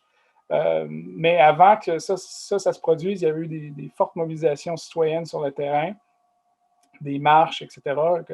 Et ça fait au moins 3 ans, presque 4 ans maintenant qu'ils se mobilisent toujours. Oui, bon, il y a eu une entente hors cours, mais ce n'est pas fini. Je pourrais y revenir dans la période des questions. Un autre cas, c'est le Nouveau Monde Graphite, qui est un immense projet de mine à ciel ouvert de 2,7 km de long. C'est à peu près la même longueur que le projet de Canadian Malartic, ceux qui connaissent le projet Canadian Malartic au Québec. Ce serait une immense fosse à ciel ouvert. Ce serait moins large que le Canadian Malartic, mais ça serait aussi long. Et c'est dans un milieu, encore une fois, récréo-touristique, villégiature, entre le Parc national du Mont-Tremblant et le Parc régional du Lac-Taureau. D'ailleurs, c'est ce que vous voyez à l'écran. À gauche, en vert pâle, c'est les limites du Parc national du Mont-Tremblant. Et à droite, en haut à droite, en vert pâle, c'est le Parc régional du Lac-Taureau. Et le site minier, lui, il est en rouge, là, il est schématisé en rouge. Et il y a la rivière Matawan qui s'écoule dans le Grand Lac Taureau. Donc, il y a beaucoup de préoccupations au niveau de la qualité des eaux et aussi au niveau de l'impact sur la villégiature dans ce secteur-là. Donc, il y a eu une bonne mobilisation citoyenne locale, regroupée sous la bannière de 2 organismes principaux, l'Association de protection du Lac Taureau et la coalition des opposants au projet minier à Haute-Matawini. Mais disons que il y a une division sociale assez profonde là, actuellement sur le terrain. C'est pas tout à fait comme à Grenville-sur-la-Rouge, là, il y a une forte mobilisation assez unanime contre le projet. Ici, on est dans une situation de division sociale où une bonne partie de la population est en faveur du projet, une bonne partie aussi de la population, surtout des villégiateurs, mais pas juste des villégiateurs, il y a aussi des résidents permanents qui, eux, sont contre. Et la municipalité, elle, a pris fait et cause pour le projet. Là, on voit en haut à droite là, le maire de la municipalité avec le président directeur général de la compagnie. Et au niveau de la nation Atikamekw de Manawan, qui est le chef Paul-Émile Ottawa que vous voyez ici en bas à droite, jusqu'à présent, ils ont pas consenti au projet. Ils ont manifesté leur grande préoccupation face au manque de considération et de consultation. On a collaboré avec tous ces organismes au cours des dernières années, des derniers mois. J'arrive à la fin, donc si vous voyez un peu le regroupement. Là. Et le dernier cas que je vais juste souligner, qui est le cas des Sayona Mining lithium, cette fois-ci en Abitibi-Témiscamingue. Et on va avoir notre collègue Rodrigue Turgeon qui va venir faire une présentation la semaine prochaine sur le sujet. Mais juste pour souligner que dans ce cas-ci, il s'agit d'un projet de lithium qui est situé près d'un estuaire d'eau potable. Ce que vous voyez à l'écran, les deux cordons noirs ou gris foncé qui descendent du nord vers le sud, ce sont des formations géologiques qu'on appelle des estuaires. C'est comme des grands bancs de sable, des cordons de sable qui font des centaines de kilomètres et qui regorgent d'une eau d'une grande pureté, d'une grande qualité, parce que filtrée justement sur des centaines de kilomètres. Et il y a un projet, celui de Sayona Mining Lithium à gauche, qui tente de s'implanter juste à côté. Ça a suscité une forte mobilisation régionale. Ce n'est pas le seul projet de lithium, il y en a un deuxième qui est aussi non loin d'un autre estuaire, celui de North American Lithium, qui est présentement en faillite, ou en reprise de faillite, si on veut. Mais pour ce qui est de Sayona Mining, ça a vraiment suscité une forte mobilisation régionale, comme moi, j'en avais jamais vu là, par rapport à des projets miniers. Il y a une grande fierté par rapport à l'eau et à la qualité des eaux des estuaires en Abitibi-Témiscamingue. Donc oui, c'est une région qui est minière, là, avec quasiment un emploi sur 5 qui est lié au secteur minier, mais c'est aussi une région qui est très fière et qui veut protéger la qualité de ses eaux. Et jusqu'à maintenant, là, la mobilisation a eu raison du projet, mais ce n'est pas fini. Il va y avoir un bureau d'audience publique sur l'environnement plus tard cette année. Est-ce que le gouvernement du Québec va autoriser ou non le projet? Ça reste à voir. Mais la compagnie dit que c'est pour un projet vert pour les voitures électriques, donc on devrait aller de l'avant. Donc, ça, c'est le paysage. OK, conclusion. Quelle solution? Là, on vient d'avoir toutes sortes de problèmes. Y a-t-il des solutions? OK, je sors la baguette magique. Attention, vous êtes prêts? OK, premièrement, si on veut, dans le fond, viser des solutions à la fois sobres en carbone et sobres en matériaux, à notre avis, il y a des mesures structurantes, il y a des axes stratégiques qu'il faut absolument viser. Stopper, puis je vais y revenir, mais vous vous en doutez, je vais aussi inclure là-dedans là, changer notre mode d'économie capitaliste. Là. Ça, c'est la dernière, je vous dis tout de suite, ça sent bien. Mais avant qu'on arrive à lui, stopper l'étalement urbain. L'étalement urbain est très, très néfaste à tous les points de vue, à la fois sur le plan du carbone, mais à la fois sur le plan des matériaux. Vous pouvez imaginer la construction de tous les réseaux routiers, d'aqueducs, d'électricité et la faible densité des habitations, surtout en Amérique du Nord. C'est très, très matériaux-vore. Okay? On peut le dire comme ça. Et stopper l'étalement urbain, en particulier au Québec puis au Canada, une chose qui doit être faite absolument, c'est de revoir complètement la fiscalité municipale, parce que la fiscalité municipale dépend à 60, 70, dans certains cas, plus que 70%, dépend du développement du territoire. Donc, de développer des nouvelles résidences, des nouveaux immeubles. C'est les taxes foncières, dans le fond, qui drive beaucoup cet étalement urbain-là, avec les lobbies des développeurs. Donc ça, tant qu'on n'aura pas un système comme un peu en Europe où on fait des transferts de taxes vers les municipalités, les municipalités vont toujours être dépendantes ou plus vulnérables face au lobby. J'accélère? Ouais, une petite minute, mettons, mais je suis sûre qu'on va te poser des questions sur la suite des solutions. Oui, OK. OK. Limiter l'auto-solo par des lois. Donc, ici, le message, c'est de dire qu'il ne faut pas juste des véhicules à zéro émission. Il faut commencer à réduire le nombre de véhicules sur les routes parce que ce soit électrique ou à essence, on va toujours avoir des congestions, comme vous voyez, et les infrastructures routières sont très matériaux-vares également. Troisièmement, des transports collectifs à grande échelle et gratuits. Il faut être ambitieux. Si on veut convaincre les gens de se débarrasser de leur voiture et de limiter les infrastructures routières qui viennent avec, il faut leur offrir quelque chose d'efficace et de pas cher. Et ça prend du courage et ça prend de l'argent. 4, politique zéro déchet au niveau des métaux minéraux. Grand gaspillage, j'en ai parlé un peu. Le Canada est le pire du G7. Il y a là un chantier qu'on pourrait développer. Et ça pourrait, selon nos estimés, peut-être éviter de faire une mine sur 4, une mine sur 3 pour certains minéraux. 5, ne pas miner des minéraux ou des métaux dont on n'a pas de besoin, ou par exemple les métaux minéraux de luxe comme l'or.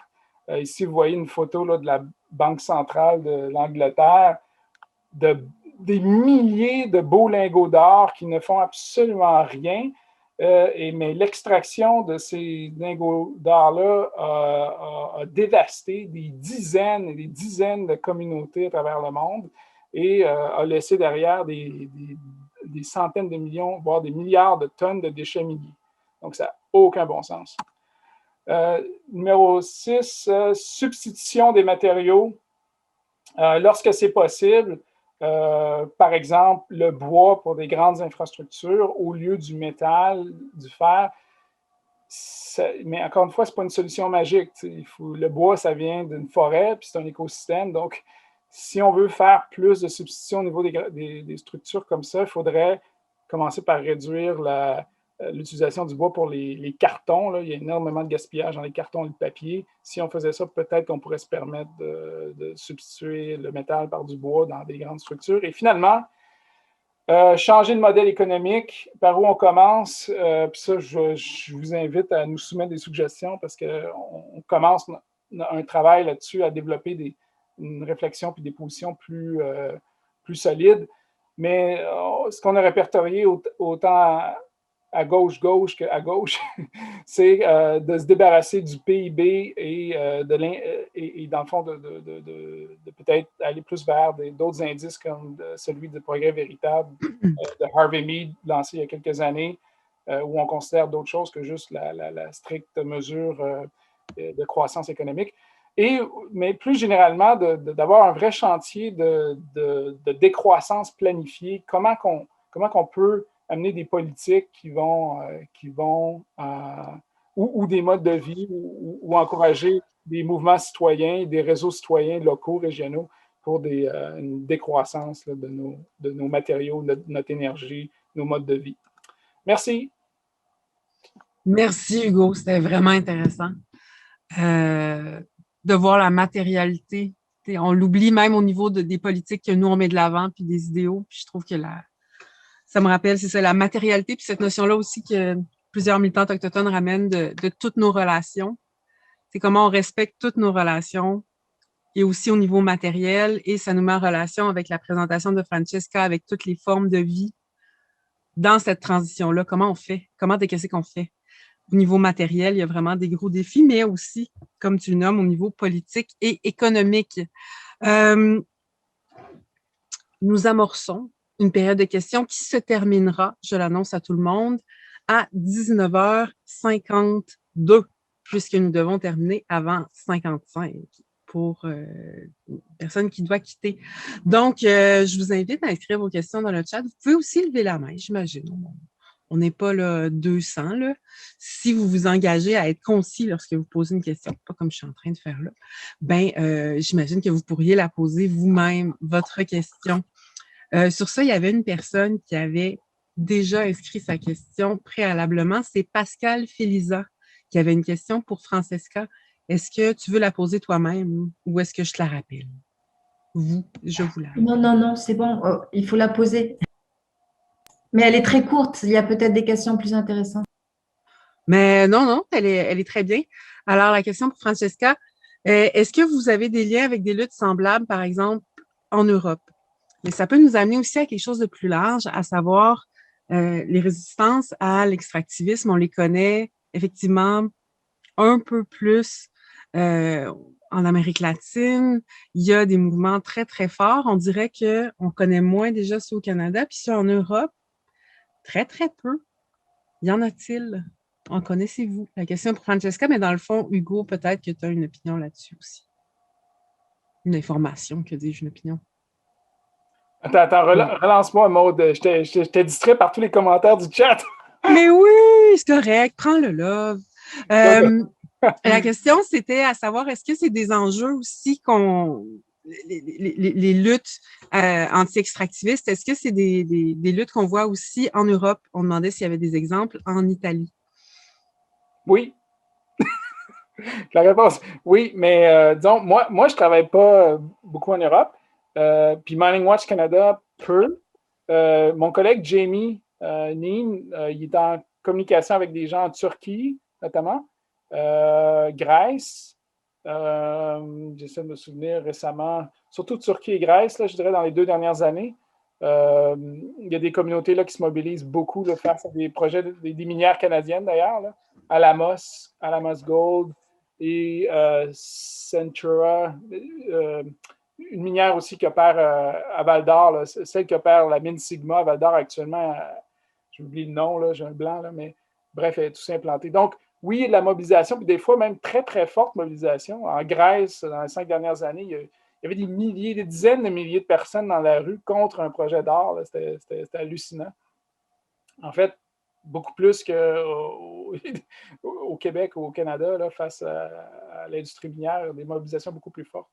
Je ne sais pas si ça répond en partie à la question. En partie, mais la question s'était posée d'abord, vous pouvez y aller, là, Mme Félisa. Moi, je voulais juste dire que je connais au moins en Italie, il y a l'aune est maintenant bien inappropriable. Là, on peut pas, suite à une lutte du temps de Berlusconi, il y a quand même un commun qui est déclaré. Puis je crois qu'il y a au moins quelques villes en France qui ont suivi. Merci. C'est ça, parce que les mouvements dont Francesca nous faisait part, il y a vraiment le féminisme anti-extractiviste, des féminismes anti-extractivistes, c'est notamment aussi de défense des eaux et des territoires.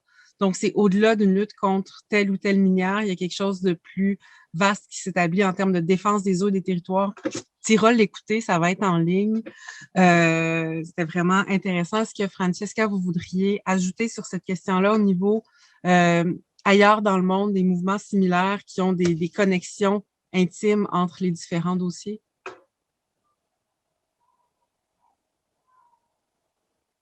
Francesca qui a fermé sa vidéo parce qu'elle avait la connexion instable. Hein. On sait que ça arrive.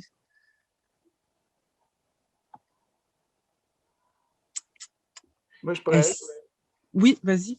Je pourrais peut-être ajouter qu'en Europe aussi, on voit... il y a quand même un réseau, on fait partie d'un réseau international d'organismes et de chercheurs qui s'intéressent à cette question là, de post-extractivisme, surtout à la lumière là, du boom là, des minéraux pour les énergies renouvelables là, actuellement. Là. Puis en Europe, il y a des organismes comme War on Want, qui viennent de publier il y a 2 semaines un rapport sur ce sujet-là, qui est intéressant, vers une transition post-extractiviste. Il y en avait publié un l'année passée aussi, donc War on Want.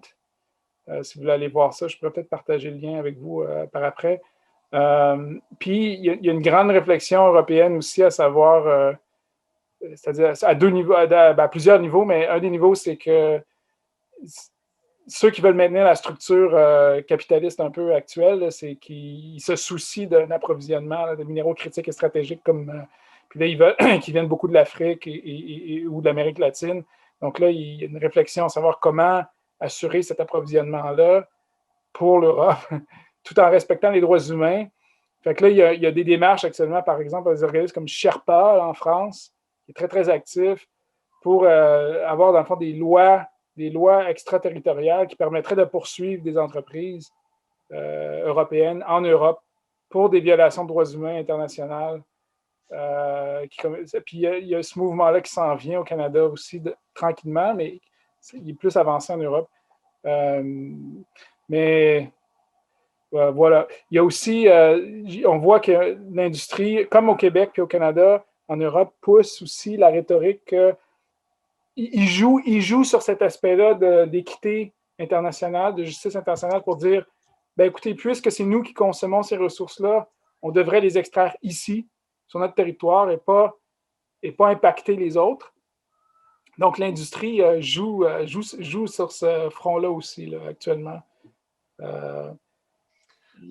Ben oui, puis c'est un front qui nous a laissé aussi perplexes. Je dis front parce que dans toutes ces organisations, je ne dis pas que le Front commun pour la transition énergétique ici au Québec a une ampleur internationale, mais s'inscrit quand même dans cette idée de que propose-t-on qui peut être à la fois écologiquement et socialement responsable dans ces cadres-là de différents impératifs. Et on voit là, que la marge du beigne est somme toute étroite et peu facile à atteindre, cette idée-là de responsabilité, de dire on ne veut pas délocaliser l'empreinte écologique, on ne veut pas délocaliser l'empreinte climatique, donc assumons-la nous-mêmes. Mais là, on se rend compte que l'assumer nous-mêmes, c'est pas simple et que peut-être qu'on était matériellement plus lourd qu'on ne le croyait. Si je retourne dans les questions qui avaient été soumises et Francesca dont la connexion nous avait quittés, maintenant Oui, revenue. je suis ici. Vous m'écoutez? Oui, alors il y a une question ici. Oui, allez-y. J'ai une très mauvaise compagnie d'Internet. J'ai des problèmes de connexion, c'est VTR. Ah. Elle n'est pas communautaire. J'ai écouté sur les liens avec des autres luttes. Nous avons des liens avec des communautés en Espagne et en Angleterre dans le cadre de ce que vous connaissez. Je ne sais pas si vous connaissez l'organisation de la COP25. Ouais. Mm-hmm. Oui, alors on a des liens avec des communautés, des organisations de la COP25 et aujourd'hui, maintenant, on a une communication avec COP25 Coalition, avec Angleterre, mais pas avec l'Italie. Je ne connais pas des expériences. Nos travaux, nos lieux sont principalement avec Amérique latine et avec aussi les comités de solidarité avec le Chili et le peuple mapuche. Mais ça, c'est notre lien en général du mouvement de l'eau. On a des liens avec le mouvement Sans Terre au Brésil, les communautés de l'eau à l'Argentine. Mais c'est vrai qu'en Europe, on n'a pas beaucoup de travail, seulement avec les organisations qui travaillent dans la COP25. Vous savez, c'était au Chili le 2019, mais avec notre insurrection, révolte, on l'a fait finalement en Espagne. Alors, là-bas, on a fait lien avec des organisations. Et en Angleterre, maintenant, pour la COP25. Oh, mes chiens, ils sont tous... oui, tout le temps. Ça. Merci. Il y a une autre question qui est dirigée vers Francesca pendant qu'elle est en ligne. Est-ce que, Marie-Ève, tu voulais la poser toi-même ou j'y vais pour toi? En l'absence de réponse, je vais y aller pour toi. Alors, la question est pour Fernanda. Comment la pandémie et les mesures autoritaires au Chili ont eu des impacts sur les mouvements citoyens pour l'eau et des femmes? Au niveau des mobilisations populaires, on sait que ça pose de sacrés défis. Beaucoup de mobilisations. C'est très important ce que vous disiez. Je crois. Alors, au Chili, pendant la pandémie, l'activité d'extraction s'est intensifiée. Par exemple, l'exploitation minière, c'est très grave ici au Chili. Mais aussi, on pourrait dire que c'est très terrible, c'est la répression des peuples quand on est dans les marches, dans dans les champs, dans les citadins. Alors, c'est très terrible. Mais moi, je dirais que c'est l'activité d'extractif intensifiée. Alors, je crois que c'est un thème très compliqué ici au Chili, dans le marque de la Convention constitutionnelle. Je crois que c'est un problème grand. On pourrait dire ici, je ne sais pas comment dire, Isabelle pourrait dire victimas oculares, des victimes des yeux, ils ont perdu les yeux. C'est ça, des victimes oculaires. D'accord, victimes oculaires par la répression de notre police qui s'appelle Carabineros de Chile. Alors, c'est très compliqué la situation aujourd'hui de répression. On y dit au Chili, ici, il n'y a pas de politique sanitaire, il y a une politique de répression. Déjà, on le qu'appelle couvre-feu, toque de queda, tous les jours. Ça fait 1 an au Chili. Alors, c'est très compliqué tout. Mm-hmm. Merci. Je repasserai les questions vers Hugo. Je vais en combiner 2, à savoir, mettons, on voudrait quelque chose là, qui est bon, là, qui marche bien. Là. Est-ce que vous avez formulé un projet de loi qui pourrait remplacer la législation actuelle, cette vieille loi du free mining? Et autre question, oui, mais là, on en parlait tout à l'heure, est-ce qu'il y a des types d'extraction minière durables? Là, tout à l'heure, on disait, en tout cas, qui peuvent exister. Et est-ce que quand même extraire le graphite puis le lithium au Québec, c'est pas moins pire que d'aller exploiter celle du Chili ou en Bolivie? Qu'est-ce qu'on fait? Qu'est-ce qui est idéal? Oui. Donc, l'extraction minière, de façon inhérente, c'est une activité destructrice. OK? Faut pas faire semblant, là. Ça n'existe pas de l'extraction minière écologique. C'est pas comme un potager écologique. Là. Tu ne peux pas avoir une extraction minière écologique, sauf peut-être dans de très, très rares exceptions, justement, avec des extractions à petite échelle, artisanales, dans certains pays. Mais même là, ça peut être problématique. Là. On l'a vu notamment au niveau du mercure utilisé dans l'orpaillage ou peu importe. Puis ça reste très marginal comme activité par rapport à un système qui est mondial, qui est assoiffé de matières premières. Donc, l'activité minière, de façon inhérente, c'est une activité destructrice, de un. De deux, sachant cela, il faut, et ce qui manque beaucoup encore, même au niveau de la population et des décideurs, surtout des décideurs publics, il faut agir pour réduire à la source d'abord. Qu'est-ce qu'on peut faire pour éviter d'avoir à extraire, de faire une nouvelle mine? Est-ce qu'on a fait tous les efforts nécessaires? Non, on ne les a pas faits. Et on saute tout de suite à la nécessité de vouloir améliorer, réduire les impacts de l'activité minière en sautant l'étape de dire qu'est-ce qu'on peut faire pour éviter d'extraire. Quels métaux minéraux on n'a plus besoin? Il y a des États, il y a des pays qui ont déjà pris la décision, par exemple, de dire l'amiante, on n'extrait plus de l'amiante, on ne l'utilise plus. Il y a des alternatives moins dommageables. L'uranium, il y a des États qui l'ont condamné avec toute la filière du nucléaire parce qu'ils pensent qu'il y a des alternatives plus viables. Il y a un choix, à un moment donné, au niveau du charbon. Là, c'est clair qu'il faut arrêter le charbon. C'est au niveau c'est une activité minière aussi, le charbon en passant. Là. Puis ça génère énormément de déchets aussi, là, plus que toutes les autres substances. Ensuite suit l'or, en termes absolus. En tout cas, j'évite les détails. Mais l'or, ça devrait faire partie des objectifs aussi pour réduire l'empreinte globale. Bon. Puis une fois qu'on a dit ça, puis une fois qu'on met en pratique des politiques de recyclage et de cesser le gaspillage, et puis, comme j'ai dit, là, de cesser l'étalement urbain, dans le fond, travailler sur la demande. Il faut travailler là-dessus. C'est ça l'urgence. On ne va pas y arriver en mettant des belles fleurs là, autour des sites de résidus miniers. Là. Je fais un peu image, là, mais... Il y a une piste cyclable là, le long de la mine. Oui, c'est ça. Oui, d'ailleurs, À l'Arctique. C'est ça comme à Malartic. Un nouveau mode. On n'y arrivera pas là, comme ça, véritablement. La science dit que c'est pas comme ça qu'on... Mais bon, Après ça, oui, il y a des meilleures pratiques pour réduire les impacts, réduire les risques. Puis là, je vois Paul Comeau qui est en ligne là, qui est affecté par le projet Nouveau Monde Graphite à Saint-Michel-des-Saints. Peut-être que Paul ne va pas m'aimer d'entendre ça, mais, mais la compagnie Nouveau Monde Graphite, honnêtement, moi, ça fait quand même 20 ans que je suis dans le domaine, ça fait 10 ans que je travaille pour dans le mouvement associatif. Elle propose une vision, un plan marketing là, qui est très forte. Là, OK?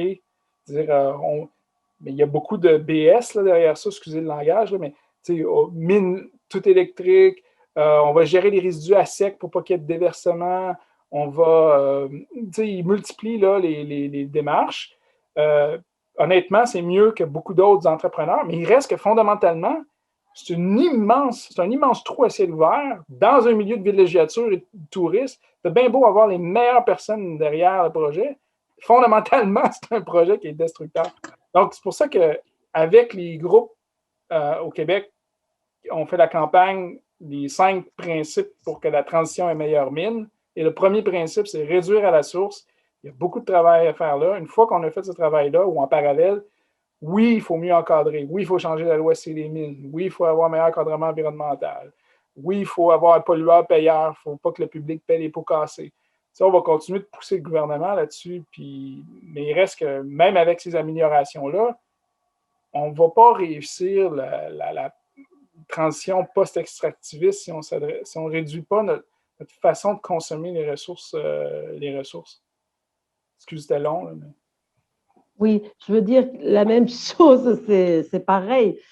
Enfin, on dit aussi au Chili que justement, il existe des extractivismes qui sont essentiels pour la vie, mais pour les gens. Mais en même temps, on a dit toujours que l'exploitation minière ne pourra jamais être durable. Sa logique, je crois, elle a dit la même chose, Hugo, et l'idée de dévastation. Bon, maintenant, je dois partir, mais on a écrit sur les biens communs inappropriables. C'est l'idée derrière le terme, l'idée de commodity. Ici au Chili, on a fait autre réflexion. On a l'idée de bien commun, on parle aussi de bien communautaire, vient du bien-être des biens communs, des personnes, mais aussi des plantes, des animaux. C'est le bien des communes. Ce n'est pas la logique on pourrait dire, du commodité ou du rapport propriétaire. On ne parle pas de ce lieu. On parle plutôt, justement, sur l'idée de bien commun des personnes, plantes, animaux, nature en général. Alors ça, et maintenant, on parle beaucoup de bien communautaire et on aime beaucoup ça. Et on dit que l'eau, par exemple, c'est un élément qui est justement un bien inappropriable parce qu'il gestionne la vie dans tous les états. Alors pour ça, on dit aussi qu'il est inappropriable. Alors moi, je suis désolée, mais je dois partir une activité maintenant. Justement, aujourd'hui, c'est la journée mondiale de la Terre. Alors je dois partir pour une activité de mouvement pour l'eau, le territoire. Alors, je suis très contente et bon, après, je vais parler avec Isabelle pour autre réflexion des paroles. Alors, très contente de cet espace. Merci beaucoup. Oui.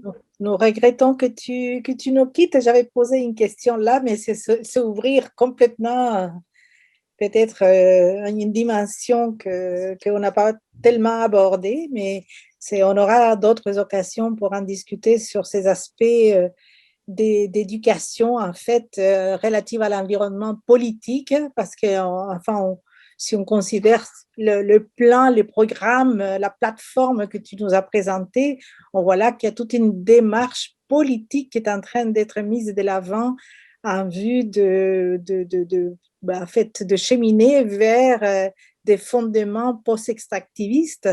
En tout cas, il y a des principes que tu nous as présentés qui sont en ce sens-là, mais ça sera probablement une discussion à poursuivre à un autre moment. Nous te remercions infiniment d'avoir été là. Si tu veux dire juste un petit mot avant de partir par rapport à ça, ou bien on le laissera pour une prochaine fois. Non, merci beaucoup. Une prochaine fois pour parler aussi, ici aussi on parle d'éducation environnementale mais populaire. Une expérience importante en Amérique latine, les années 60-70, alors qu'on travaille avec les peuples, les territoires, les communautés, d'autres visions, respect on parle ici communauté, comment on pourrait dire, communauté des saberes y De haceres, savoir. communauté de savoir et de fait. Je crois que ça, Et c'est une d'action. grande... Et d'action, certainement. Alors, on parle ici, et aussi avec une parole qu'on parle des buenos vivires, bien vivre, que c'est très important dans ce modèle d'éducation populaire des peuples. Mais bon, autrefois, on pourrait parler de ça. Alors, très contente de... merci beaucoup, Hugo, pour toute l'information du Canada. C'est très important pour nous connaître aussi les expériences du Nord. Alors qu'ici, au Chili, il y a beaucoup d'entreprises extractivistes canadiennes. Alors, c'est important de connaître ça. Alors, merci beaucoup pour tout le monde. Gracias, muchas gracias. Muchas Merci, gracias. Francisca. À bientôt. Gracias a Hasta ti, pronto. Francisca. Salut. De toute manière, on Merci. achève, on D'accord. arrive presque à la fin, mais il y a quelques questions, peut-être, moi, je ne sais pas. En termes de nouvelles questions qui sont ajoutées, il y a surtout quelques informations. Sinon, j'ai l'impression qu'on avait mis l'ensemble des Il y avait tout questions. de même une question intéressante qui me paraît très pertinente sur les TPPV 11 qui a posé. Oui, tout à fait. J'allais passer la parole à la personne qui l'a écrit, si elle souhaite l'exprimer elle-même. Et sinon, on va tout de suite de l'avant pour ne pas perdre du temps. Oui, alors, excusez, j'y remonte parce que ça s'est mélangé. Alors, que pensez-vous du TPP 11 et de ses effets sur la capacité des États à définir leur propre cadre réglementaire en matière d'extractivisme et de gestion des ressources? Qu'en pensez-vous, Monsieur Lapointe? Dans le fond, les accords internationaux en général? Ouais. Oui, c'est un problème. On l'a vu, là, que ce soit pour mes collègues, par exemple, qui travaillent en Amérique latine ou même ici au Canada, on l'a subi aussi face à des projets miniers. Dans le cas de projets miniers où les gouvernements ont refusé de donner un permis, il y a eu des poursuites de la part des entreprises pour contester le droit en fonction des accords internationaux de ne pas donner de permis, ce qui est un peu ridicule. Dans le fond, c'est comme si on bypassait la souveraineté là, des peuples de faire leurs propres décisions par rapport au développement de leur territoire. Ça n'a aucun sens. Puis d'ailleurs, ça rejoint c'est ça, nous, les principes qu'on défend, que ce soit ici au Québec ou même en Colombie-Britannique, les organismes qui se mobilisent là-dessus, c'est à peu près les mêmes principes. Un, c'est le droit des collectivités de pouvoir décider.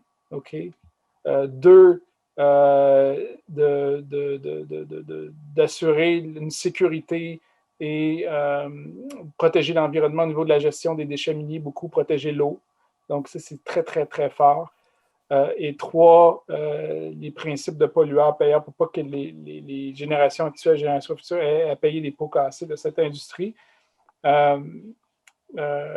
Mais sur le premier point, là, le choix des collectivités, le droit des collectivités de décider, surtout les nations autochtones, mais pas uniquement, là, les municipalités, les autres collectivités, de pouvoir décider, c'est fondamental.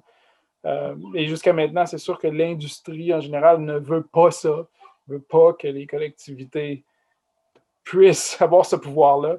Mais il y a eu quelques petites victoires ici et là, qui sont bien, mais ça reste assez marginal, les victoires.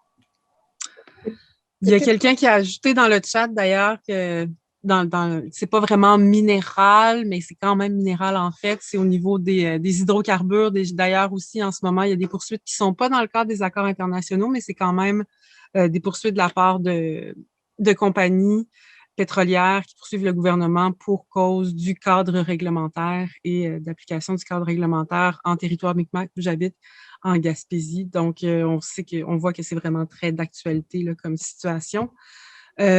Isabelle, est-ce que c'est une main levée qui est de tout à l'heure ou est-ce que c'est une main levée maintenant? Oh, c'était un bon moment. Une vieille main, une vieille main. Hey, je veux juste dire rapidement, avant que ça termine, Maud, si tu me permets, je veux quand même, au niveau de la mobilisation, moi, je ne suis pas très impliqué. Maud est beaucoup plus, puis d'autres parmi vous probablement aussi, là, mais vous êtes beaucoup plus impliqué sur les enjeux pétrole et gaz. Là.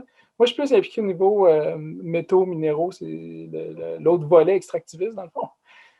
Mais dans ce volet-là, au niveau de la mobilisation des femmes, il y en a, je trouve que ce qui est plus remarquable, c'est au niveau des femmes autochtones au Québec. Là. C'est surtout, moi, ce que je vois en tout cas, là, c'est surtout les femmes autochtones qui se mobilisent face à des projets miniers, protéger le territoire. Dans les milieux non autochtones, il y a quand même plusieurs femmes, mais je dois dire quand même, c'est beaucoup les gars encore, et les hommes qui sont dans les mobilisations. Ça, je sais pas, je trouve ça, moi, je déplore un peu ça. Puis honnêtement, je suis un peu tanné d'être l'homme blanc aux yeux bleus qui lead beaucoup de ces initiatives-là parce que je trouve que ça manque de diversité. Ça, c'est une des critiques que j'ai face au mouvement au Québec, au mouvement environnementaux. C'est assez blanc et masculin, en général. Il y a de plus en plus de femmes. Là, on le voit dans certains organismes, là, il y a eu un changement de garde. Mais il reste qu'au niveau autochtone, là, oui, les femmes jouent un rôle extrêmement important. Là. En tout cas, dans mon expérience. On a définitivement des grands défis en termes de partage des pouvoirs et des leaderships et de soutien des voix qui sont notamment les plus affectées dans beaucoup de projets là, au Québec. Je pense que c'est des réflexions qui vont se poursuivre. Peut-être même que nous en reparlerons lors du prochain événement du séminaire de Résistaction. Le prochain événement est le 29 avril, le matin à 9h30, jeudi prochain. On recevra Rodrigue Turgeon, qui a été cité par M. Lapointe aujourd'hui même du Comité citoyen pour la protection de l'esquerre, mais de tellement aussi de différentes causes, et notamment, il est d'Abitibi. On recevra aussi Bonnie Campbell, qui amènera des réflexions à partir des expériences au Canada, au Québec et en Afrique sur la symétrie des relations et des relations et des enjeux de régulation de la légitimité dans le secteur minier. On recevra aussi Ximena Quadra, dont je suis désolée si je massacre le nom, du Réseau d'action pour les droits environnementaux, la RADA, au Chili, sur les savoirs politiques pour la résistance contre les projets énergétiques dans la région de la Araucanía, au Hualampu, au Chili. Et on recevra aussi Lucio Cuenca de l'Observatoire latino-américain des conflits environnementaux, qui nous parlera des conflits socio-écologiques dans l'horizon constituant post-extractiviste du Chili. J'espère que nous y serons tous et toutes et je vais certainement repasser la parole à Isabelle avant de vous souhaiter une bonne soirée. Merci beaucoup, Maude. Mais je crois que les présentations de nos deux invités y ont ouvert beaucoup de portes à plusieurs autres aspects de cette problématique de notre temps, qui est celle d'une expansion illimitée, en fait, on la voit exponentielle du moins de l'industrie extractive, puis qui est accompagnée de cette mégalomanie inquiétante, fortement destructrice par nature, comme Hugo l'a signalé. L'industrie extractive est destructrice. Et puis là, je dirais que le bouquin La société du risque mériterait d'être révisité pour mieux saisir, en fin de compte, cette nature de ressources inhérente à ce type d'industrie. Mais ce qui est fortement inquiétant, c'est qu'on ne voit pas actuellement, dans l'ordre actuel des choses, on ne voit pas de limites politiques, juridiques, législatives suffisantes pour freiner cette tendance d'extraction illimitée des biens communs, des ressources. Donc, bon, c'est là où pointe aussi nos efforts éducatifs et notre préoccupation sur les dimensions éducatives. Et puis, c'est aussi l'intention de ce cycle de séminaires, c'est de valoriser, de reconnaître d'abord, de reconnaître et valoriser ces creusets absolument extraordinaires d'apprentissage et des maturations politiques qui s'associent à toute la mobilisation sociale pour faire face aux problématiques associées à l'extractivisme. Et puis de la capacité qui s'est construite, qui s'est bâtie au sein de ces mouvements pour produire des transformations. Donc, et des transformations qui peuvent peut-être se situer à un niveau local, au niveau des solutions localisées à un contexte bien circonscrit, mais qui peuvent aussi, comme on l'a vu par les mouvements pour l'eau et les territoires dont Francisca fait partie, peuvent aussi donner lieu à des propositions plus vastes, des propositions pour un pays, en termes de principes qui devraient être considérés pour la construction d'un nouveau projet de société. Donc, et voilà, donc sans doute, il y a beaucoup d'éléments qui ont été soulevés qui mériteraient d'être traités plus en profondeur. Nous nous intéressons, je dirais que la plupart de ces questions, d'une façon ou d'une autre, ils seront traités à travers les séminaires, dont en particulier la place des femmes et la perspective féministe dans les mouvements sociaux et tous ces rapports à la vie, ces rapports des soins de la vie, des soins de la terre, donc d'un rapport un rapport d'amour à la vie, en fin de compte, qui est porteur par les femmes en général. Et puis on voit dans des cultures comme Honduras, les cultures lenca, où les femmes sont les protectrices de l'eau, par exemple. C'est comme de génération en génération, c'est un rôle qui est hérité. Ils ont ce rôle de gardiennes de l'eau. Et dans d'autres cultures à travers le monde, on constate qu'il y a ces liens qui est un lien symbolique, affectif, mais un lien aussi fondamental à la trame de vie. Et voilà, donc je pense qu'on trouve là une série de pistes d'inspiration qui éventuellement, espérons, pourront contribuer en fait, qu'on puisse trouver des avenues de solutions. Et comme je pense qu'Hugo, tu l'as mentionné, il n'y a pas la solution, il y a une multiplicité de stratégies à déployer.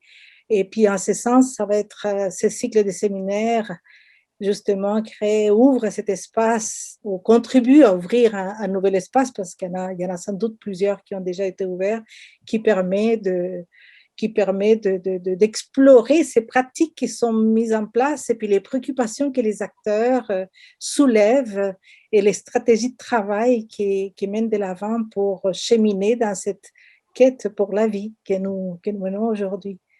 Je voudrais, au nom du Centraire et au nom, bien sûr, de l'équipe du projet Résiste Action et du projet Forge, Laurence Brière, qui est la responsable, a dû nous quitter un peu plus tôt pour s'occuper de sa toute petite, pour la coucher, c'est l'heure du dodo, mais elle est bien en esprit avec nous. Puis au nom des équipes de ces deux projets, je voudrais remercier la participation à cet événement. Et nous espérons pouvoir vous retrouver dans les autres activités qui s'en viennent. Il va en avoir encore 6 autres. Et puis, ce sera sans doute des moments particulièrement propices pour échanger, discuter sur ces questions actuelles qui nous préoccupent et qui nous tiennent si à cœur. Merci beaucoup. Merci à Maude pour cette animation. Et on apprécie toujours ta participation, Maude. Et puis, on va te retrouver comme présentatrice aussi à d'autres moments. Et Hugo, merci. On espère que tu vas être avec nous pour d'autres séminaires aussi. Et merci beaucoup de donner les coups d'envoi à ce cycle des séminaires. Merci vraiment d'avoir été là malgré les contraintes familiales qu'on sait que tu avais aujourd'hui et qui sans doute t'affectaient. Merci pour cette collaboration et ce soutien.